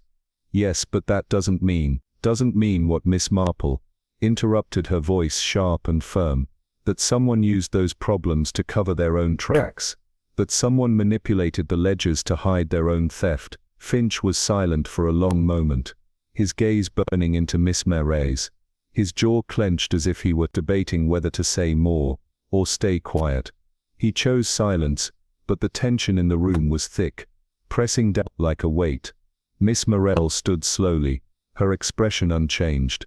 "I don't believe you, Mr. Finch," she said quietly, her voice carrying a weight of finality. "You've been lying to me, and the truth is starting to show through the cracks. I suggest you start being more honest, 'cause I can assure you I will get to the bottom of this." Finch didn't answer. He didn't mute.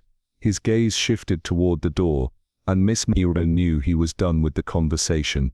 He was trying to control the damage, but it was clear now his lies were starting to unravel.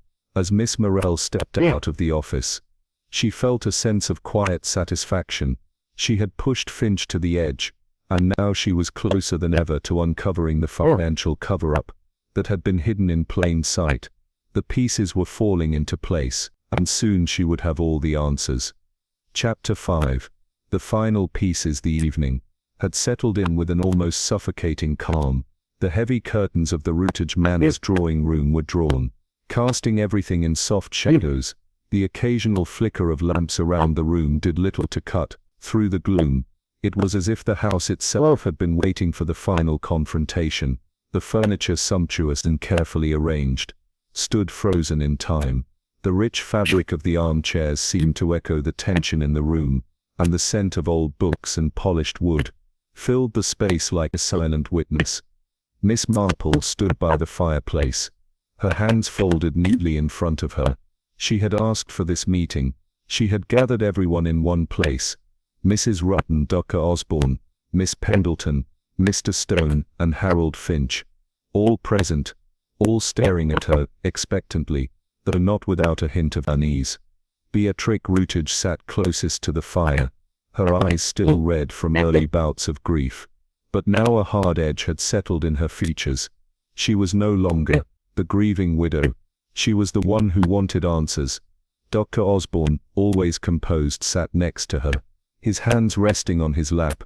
Miss Pendleton, quiet and nervous as ever, avoided eye contact, her fingers trembling slightly as she held the edge of her skirt. Stone, the most ill at ease, sat across from Miss Marple, his fingers fidgeting on the armrest, his gaze darting between the others, unwilling to settle.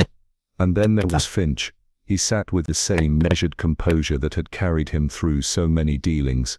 His lips pressed tight, his eyes cold, but even he couldn't mask the growing discomfort. As Miss Marple looked at him with a gaze sharp enough to cut through stone, Miss Marple had waited for this moment. She had watched, listened, and pieced the puzzle together. Now the pieces were ready to fall into place.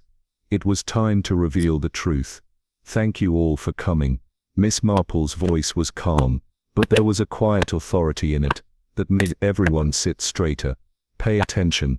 I've asked you here tonight because I believe we are now at the point where the truth can no longer be hidden." The room fell into a tense silence, each person reacting in their own way. Beatrix stared at Miss Marple, her hands clasped tightly in her lap.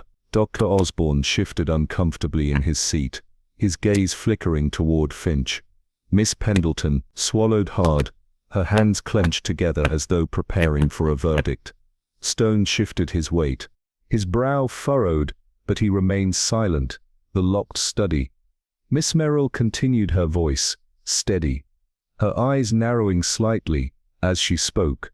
The door was bolted from the inside, the window was locked with iron bars, and yet somehow someone was able to enter. She paused, letting the weight of the statement sink in. The tension in the room thickened. Now Miss Marple went on, her voice quieter, but sharper. "There's no mystery in how it was done. It wasn't a lock-room puzzle, as we initially thought. The lock on the door was tampered with from the outside." She looked at Finch, who straightened imperceptibly, his eyes narrowing the scratches on the bolt. She said, turning her gaze back to the room, "Our evidence of that, they show that someone used a thin object to manipulate the bolt from the outside. The question then is why." Miss Marple stepped forward, her gaze lingering on each person in turn, as though measuring them. She let the silence hang again, before continuing. "The answer lies in the motive, and that, I believe, lies with Mr. Finch." The room reacted in varying degrees. Stone stiffened, Miss Pendleton's lips parted in surprise, Dr. Osborne's eyes hardened, and Beatrix blinked, as if the very air had shifted. "Mr. Finch," Miss Marple said, her voice deliberate, "you had the most to lose. If Basil Routledge ever exposed your actions, you were the one who had been diverting his funds. You had been using Basil's financial troubles to cover your tracks, to hide your embezzlement." Finch's lips tightened, but he remained silent, his hands steepled in front of him. His expression remained cold, but the slight shift in his posture was enough to show that Miss Marple's words had struck home. "We'll see." Miss Marple continued, her eyes now sharp with certainty. "Basil discovered this. He discovered your actions, Mr. Finch. You knew that if he confronted you, if he exposed your fraud, your position would be ruined. You wouldn't have been able to cover it up, so you decided to take matters into your own hands." Finch's composure cracked for a fraction of a second, but it was enough. Miss Marple saw it, and she pressed on. "You manipulated the lock to make it appear like an impossible crime, like someone had broken in. You stag the scene, even going as far as to scatter rose petals outside the window, as though to imply that someone had climbed in through the bars. But those petals weren't from the area around the window, they were plucked from another part of the garden, weren't they?" Finch's eyes darkened, but his mouth remained tight-lipped. "You couldn't afford to let anyone know the truth, Mr. Finch. You had already covered your tracks with the consulting fees and the investment adjustments, but Basil was getting closer to discovering what you had done, and so you had him killed before he could expose you." The air was thick now, the truth hanging heavy between them. Finch finally spoke, his voice low and controlled, though there was a bitter edge to it. "Basil was a fool. He thought he could play the part of the detective digging into things he shouldn't have. But you're wrong, Miss Marple. I didn't kill him. I didn't. But you did." Miss Marple said, her voice unwavering. "Your fear, your desperation to keep your secrets buried, led you to that point. You manipulated the scene, made it look like an impossible crime. But all along you knew the truth." The tension in the room was almost unbearable, and Miss Marple allowed a brief moment of silence to pass before she spoke again, her voice cutting through the weight of it all. "There is no question, Mr. Finch. You killed Basil Rat. You killed him to keep your financial crimes hidden. And now the truth is out." Finch's face darkened further, but he didn't speak. Ew. He didn't need to. His silence was the admission Miss Marple had been waiting for. The game was over. The web of lies he had spun had unraveled, and now the pieces were all laid bare. The room was thick with the weight of the revelation. Beatrix sat in stunned silence, her hands trembling as she looked between Miss Marple and Finch. Dr. Osborne stared at the floor, his face a mixture of disbelief and guilt. Miss Pendleton's wide eyes flickered from one person to the next, clearly unsure of what to believe. Ew. Miss Marple turned her gaze to each of them. "I understand your shock," she said, her voice calm, but sharp. "But the facts are clear. Basil discovered your embezzlement. Mr. Finch, he threatened to expose you, and in your desperation you killed him." Stone, who had been silent throughout the entire conversation, leaned forward. "You're saying I had nothing to do with it?" His voice was raw. A little horror from earlier. Frustration. Miss Marple turned toward him. Ew. You had a reason to be angry. "Mr. Stone, but you had no reason to kill. The debt you were owed by Mr. Routledge wasn't worth taking a life, and the evidence against you was fabricated. You were used as a scapegoat, nothing more." She turned back to Finch, her gaze hardening. "Mr. Finch, you created the illusion of a locked room mystery. You staged the scene to make it seem like an impossible crime. But the truth, as always, is simpler than you would have liked." Finch finally stood, his movements jerky, his composure completely shattered. "You don't understand. I had to do it. I couldn't let him ruin everything I'd built." Miss Marple gave him one final pitying glance. "You're right about one thing, Mr. Finch. You've ruined everything. And now it's time to face the consequences." The silence that followed felt like a weight pressing down on everyone in the room. Miss Marple had solved the mystery, unraveling the financial cover-up, the staged crime, and the motives behind it all. The only thing left now was to bring the truth to light, and in the stillness of that drawing room, as the shadows grew longer, it was clear the case was closed. The drawing room at Routledge Manor was still, save for the occasional creak of the old house settling in the night. The faint glow of the lamps cast long shadows across the ornate furniture, the heavy curtains drawn tight against the evening gloom. It was a room that had witnessed years of carefully orchestrated civility, but tonight it felt claustrophobic, suffocating under the weight of what was about to unfold. Miss Marple stood in front of the fireplace, her figure small but commanding, her eyes locked on Harold Finch, who sat across from her. The others were silent, watching intently, as if the very air held its breath. Beatrix Routledge, her face pale and drawn, looked at Miss Marple with a mixture of hope and disbelief. With Osborne, his usually steady hands folded tightly in his lap, was watching Finch. Even Stone, who had been mostly a spectator to this point, now seemed alert, his brow furrowed as the truth finally began to take shape. Finch sat stiffly, his hands folded tightly in front of him, his gaze darting between the group, his lips tight, trying to hold on to his composure. The room felt colder than it had before, the silence amplifying every breath, every movement. Miss Marple's voice broke through the stillness.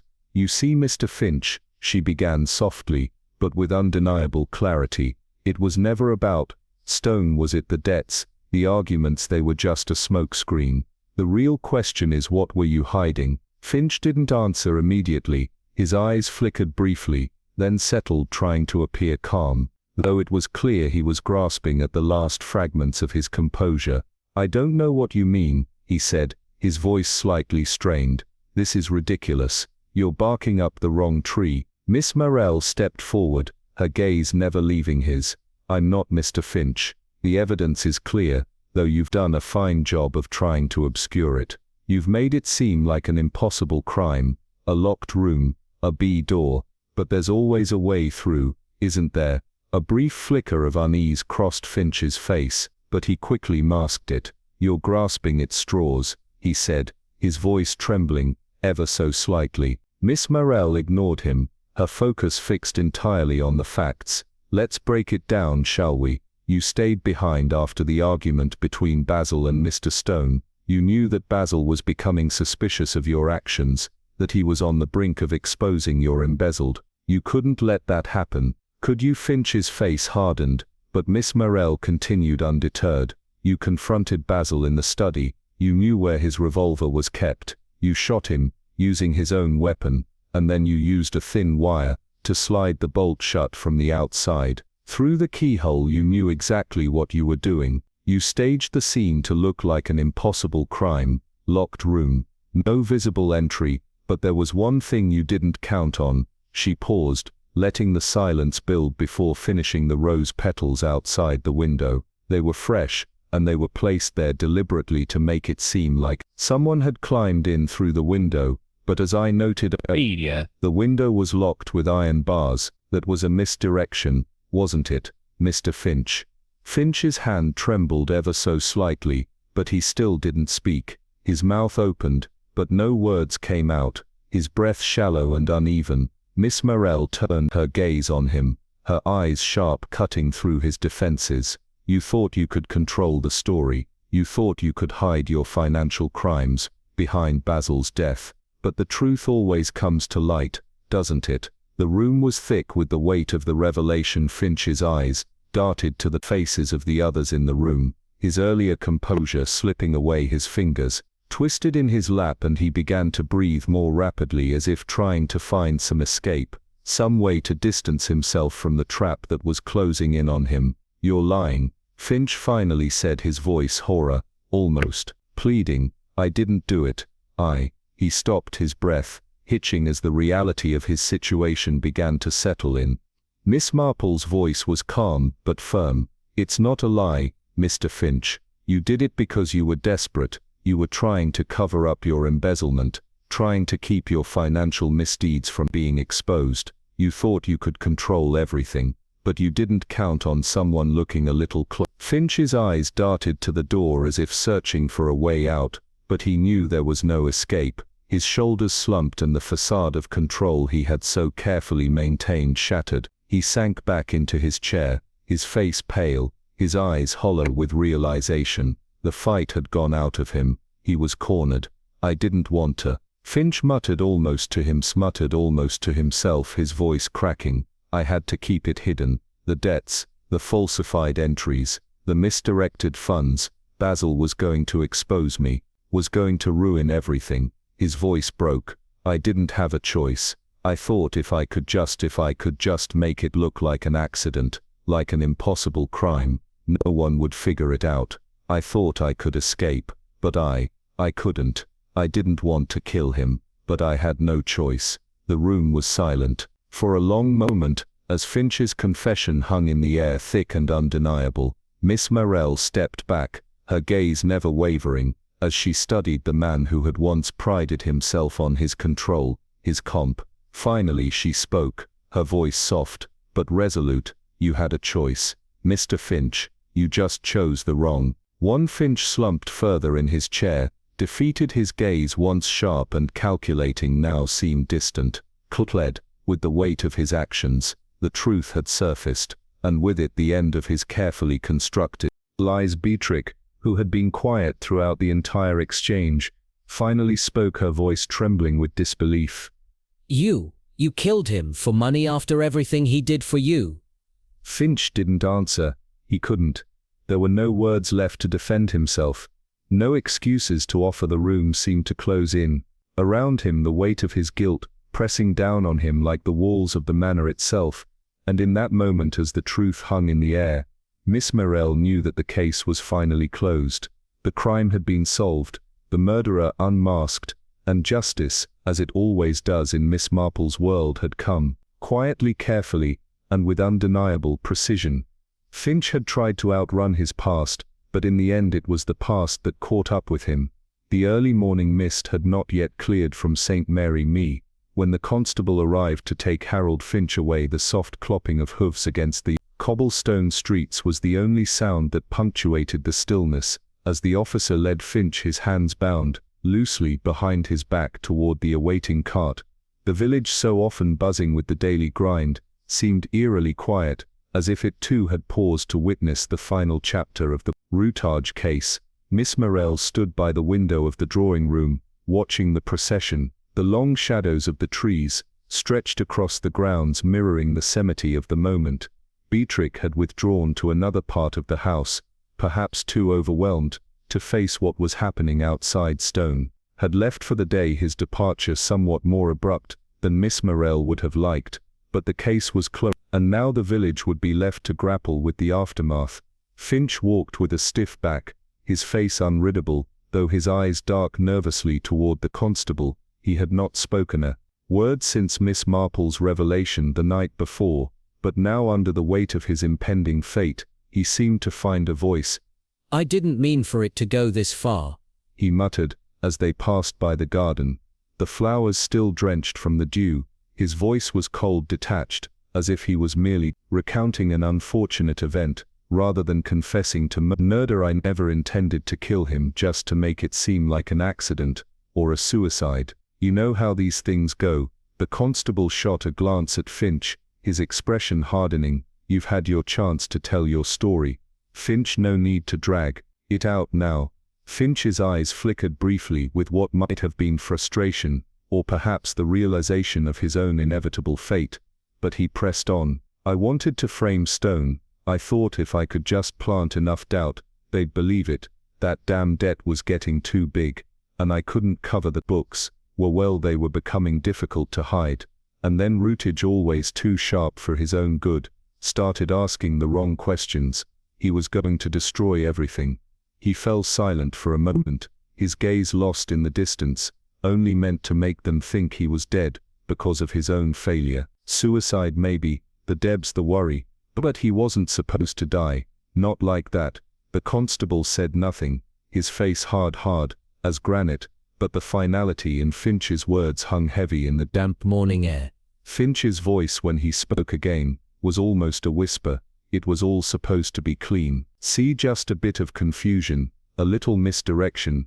I wasn't planning on this." As the constable ushered him into the cart, Finch cast one last look over his shoulder toward Routage Manor. His expression was one of begrudging acceptance, as if the walls of the village had finally closed in around him. He was trapped in the very maze he had created.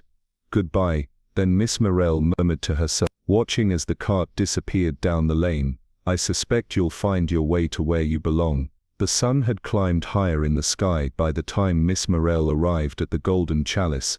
The village inn, the warmth of the day, seemed to offer a thin veil of normalcy, a stark contrast to the heavy weight of the past few days. The villagers who had once accused Mr.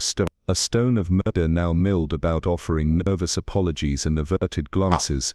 There was a discomfort in the air, and unease from those who had rushed to judgment, now facing the consequences of their hasty assumptions. Stone sat near the bar, a glass of something strong in front of him. He had decided to leave earlier than planned, his patience with the village's small-town hospitality finally wearing thin. It was clear that his trust in the people of St. Mary Me had been broken irreparably, so as Miss Morel entered, she saw him glance at her. His face worn but unreadable. "Mr. Stone." She greeted him quietly, though the weight of the moment heavy in her voice.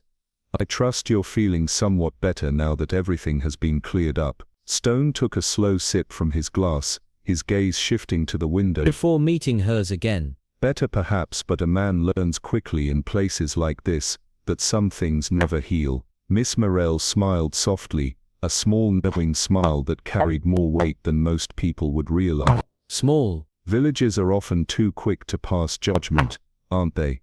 I do wish people would be more cautious in such matters. It's a hard lesson to learn, but one that tends to stick with you." Stone chuckled dry. "I imagine it does. I've had my fill of St. Mary Me. It's a place where you find yourself second-guessing every word, every action. People here have been kind enough, but their suspicions can sting just as much as their kindness." As Miss Morel took a seat across from him, she studied the man with a quiet sort of compassion. "I imagine it's hard to stay when trust has been so easily broken, but I hope you can leave with a sense of closure. At least you've been unjustly accused, Mr. Stone." "It wasn't you." And now that's known, he didn't respond immediately. Instead, his eyes turned to the glass, watching the amber liquid swirl. Finally he spoke, his voice barely above a whisper. I never wanted to be in the middle of any of this. I never wanted to be part of whatever mess was going on with Basil. But the town, they see things in black and white. Either you're guilty or you're not. Between, no understanding. Miss Marple leaned forward slightly, her eyes steady as she spoke. The world isn't always so clear-cut. Mr. Stone, people are more complex than that, and I think in the end it's that complexity that makes us human. Stone exhaled, his shoulders relaxing just a fraction. Maybe. But for now I think it's time to move on. There's nothing left here for me. Rose from the table, his movements slow but deliberate. The door to the inn swung open and the villagers outside grew quieter, their murmurs faltering as they caught sight of him. Miss Marple watched as he stepped out into the sunlight, the door closing softly behind him. The shadows of the past few days seemed to dissipate with the warmth of the day, though Miss Marple couldn't help but feel a quiet sadness for the man who had been wrongly accused, and for the small village that had played its part in the misjudgment. Farewell, Mr. Stone, she said softly, watching him walk away. Perhaps in time, this village will learn to be kinder with their judgments. Miss Marple turned and made her way back inside, a quiet smile tugging at the corners of her mouth. In a place like St. Mary, even the smallest acts of justice could carry the weight of a lifetime. The twilight settled gently over St. Mary. The soft murmur of the evening breeze, carrying the scent of freshly turned acacia and blooming flowers into Miss Marple's small cottage. The world outside seemed to slow, the sky tinged with hues of fading orange and purple, the shadows lengthening as the last vestiges of daylight disappeared behind the hedges. Miss Marple sat on the stone bench in her garden, the evening air cool against her skin, her eyes focused on the quiet beauty around her. Her tea, which had gone cold some time ago, sat untouched on the small table beside her. The cup with its delicate floral pattern had long since lost its warmth. But Miss Marple didn't mind. There were more important matters on her mind than the temperature of her tea. Basil Rutt's death, the tangled web of deceit, the embezzlement, the murder, it all seemed like another chapter in the book of human nature that Miss Marple had come to understand so well over the years. But even with the case concluded, and justice served, there remained questions, unanswered threads that tugged at her thoughts like a persistent whisper. Her gaze drifted over to the flower bed, the soft hum of evening insects filling the air. The garden, always well tended, felt like a quiet sanctuary, a contrast to the turmoil she had just unraveled within the walls of Rutledge Manor. Miss Marple had seen the darkness hidden behind even the most respectable of facades, and once again she had found it where she least expected, beneath the polished surface of financial dealings. Behind the smiles and pleasantries, greed and betrayal had festered, poisoning everything. But Rage had been the victim of this betrayal, a man whose pride and duty to family had blinded him to the true nature of those closest to him. But his death had not been in vain. Finch had been unmasked for the fraud he was, his financial crimes exposed, and his desperate attempt to cover them through murder brought to light. Justice had prevailed, as it always did under Miss Marple's watch. But justice, she mused, was never as clean and simple as one might hope. The bitterness of betrayal lingered even after the facts had been laid bare. Finch's confession had been a moment of clarity, but it had also raised questions. Questions that for the moment would remain unanswered. Miss Marple's fingers tapped gently on the armrest of the bench as she considered the unanswered thread that still tugged at her mind. The depth of Basil's threat against Finch had been intense, more so than she would have expected, given the circumstances. What had made Basil so certain, so desperate to expose Finch's deceit? There had been more to their relationship than simple business dealings. Something deep, something personal. Miss Marple could feel it, but she couldn't quite place it. And then there was Beatrix, stoic as ever, her face a mask of controlled grief. Miss Marple had watched her during the course of the investigation, her every movement calculated, her emotions carefully hidden. Had Beatrix known more than she had let on? Did she? Been complicit, even unknowingly, in her husband's financial dealings? Or had she been simply too blind to see the cracks forming in her own home? There was heartbreak behind her. Miss Marple could see it, but whether it was for Basil, for herself, or for the life she had built, was something that only Beatrix could truly know. Miss Marple's mind returned to the final scene. At the inn, where the villagers who had once accused Stone now sought to apologize. It was a familiar story, one she had seen unfold more than once in her quiet years of observation. People's judgments were often clouded by their own fears, their own suspicions. It wasn't always malice that led to these, but rather the inability to understand the complexities of others. Stone had been cleared, but the damage had been done. Small towns were like that, quick to judge, slow to forgive. With a soft sigh, Miss Marple leaned back on the bench, looking up at the first stars of the evening. The mystery had been solved, and justice had been served, but the undercurrents of human nature, greed, jealousy, fear, were not so easily undone.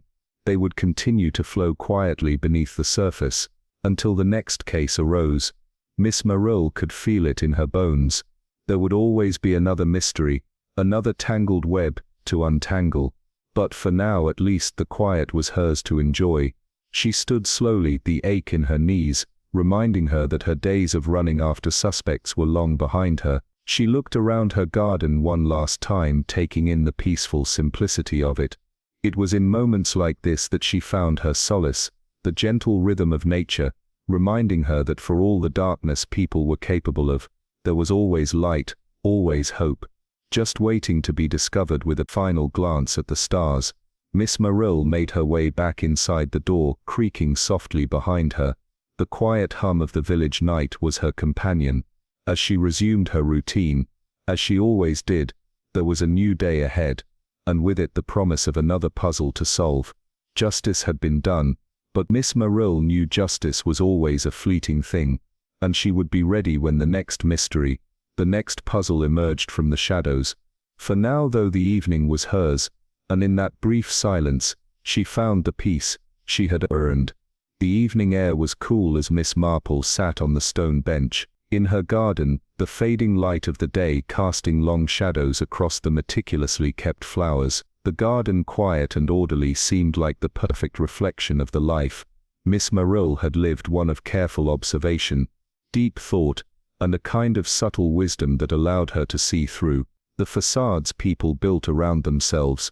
The hum of the village was distant, as it always was at this hour, the world slipping into a kind of peaceful silence that felt comforting yet ever so fragile. The past few days had been a whirlwind, but the puzzle had been solved. The tangled web of deceit that had led to Basil Rutt's death had been unraveled, with Harold Finch's motives exposed, and justice served. But even with that satisfaction, Miss Marple found herself reflecting on the unanswered threads that still lingered in her mind.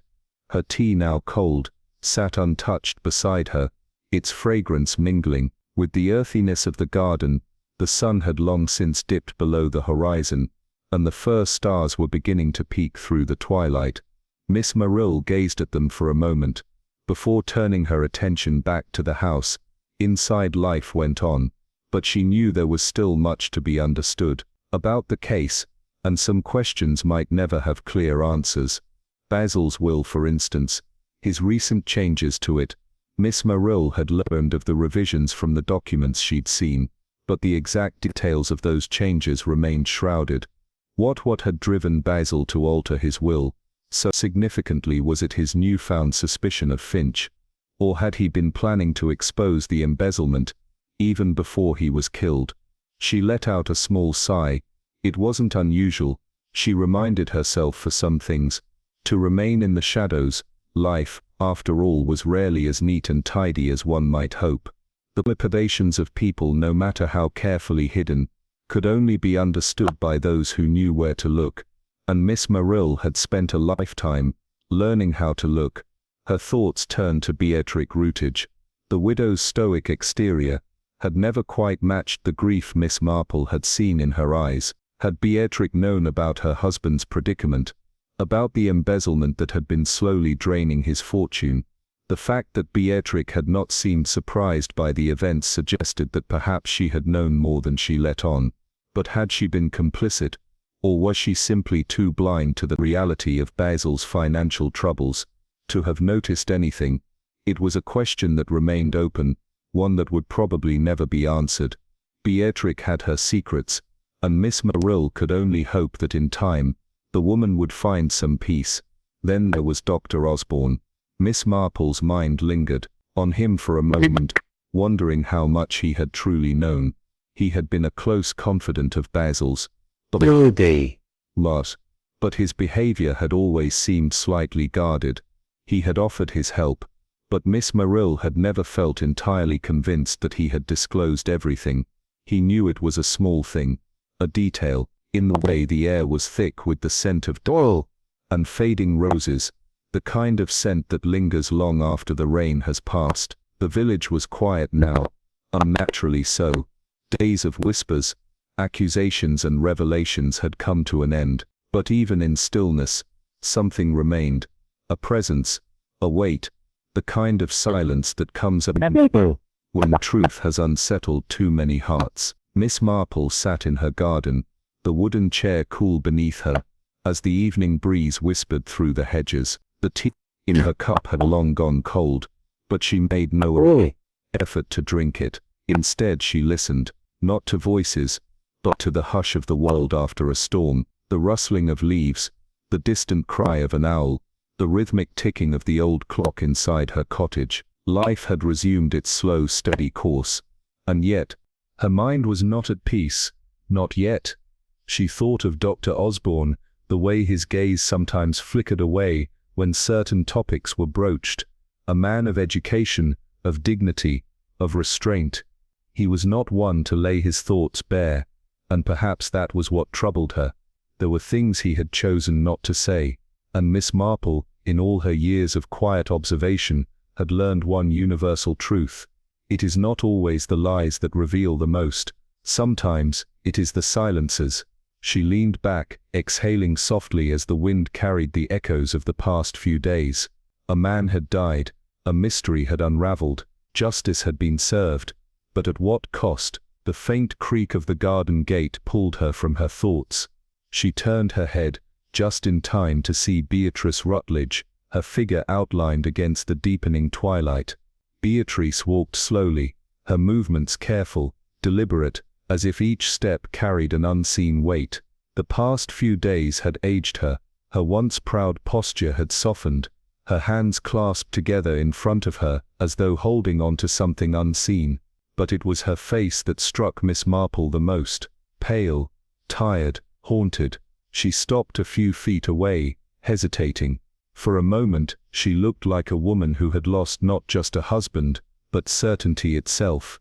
"Miss Marple," Beatrice said at last, her voice quieter than usual, strained, as if the words hurt to speak. "I wanted to thank you for everything, for uncovering the truth." Miss Marple regarded her with a warmth that did not need word. The truth, such a simple phrase, and yet it carried a weight most could not bear. "It wasn't just me, Mrs. Rutledge," she said gently. "You were a part of this too, in ways you may not even realize." Beatrice looked away then, her gaze drifting across the darkening garden. Her fingers trembled slightly at her sides. "He never thought it would come to this," she murmured. "Harold, he was so helpful, so reassuring. But now, I keep wondering." Her voice wavered. "How much of it should I have seen? How much did I miss?"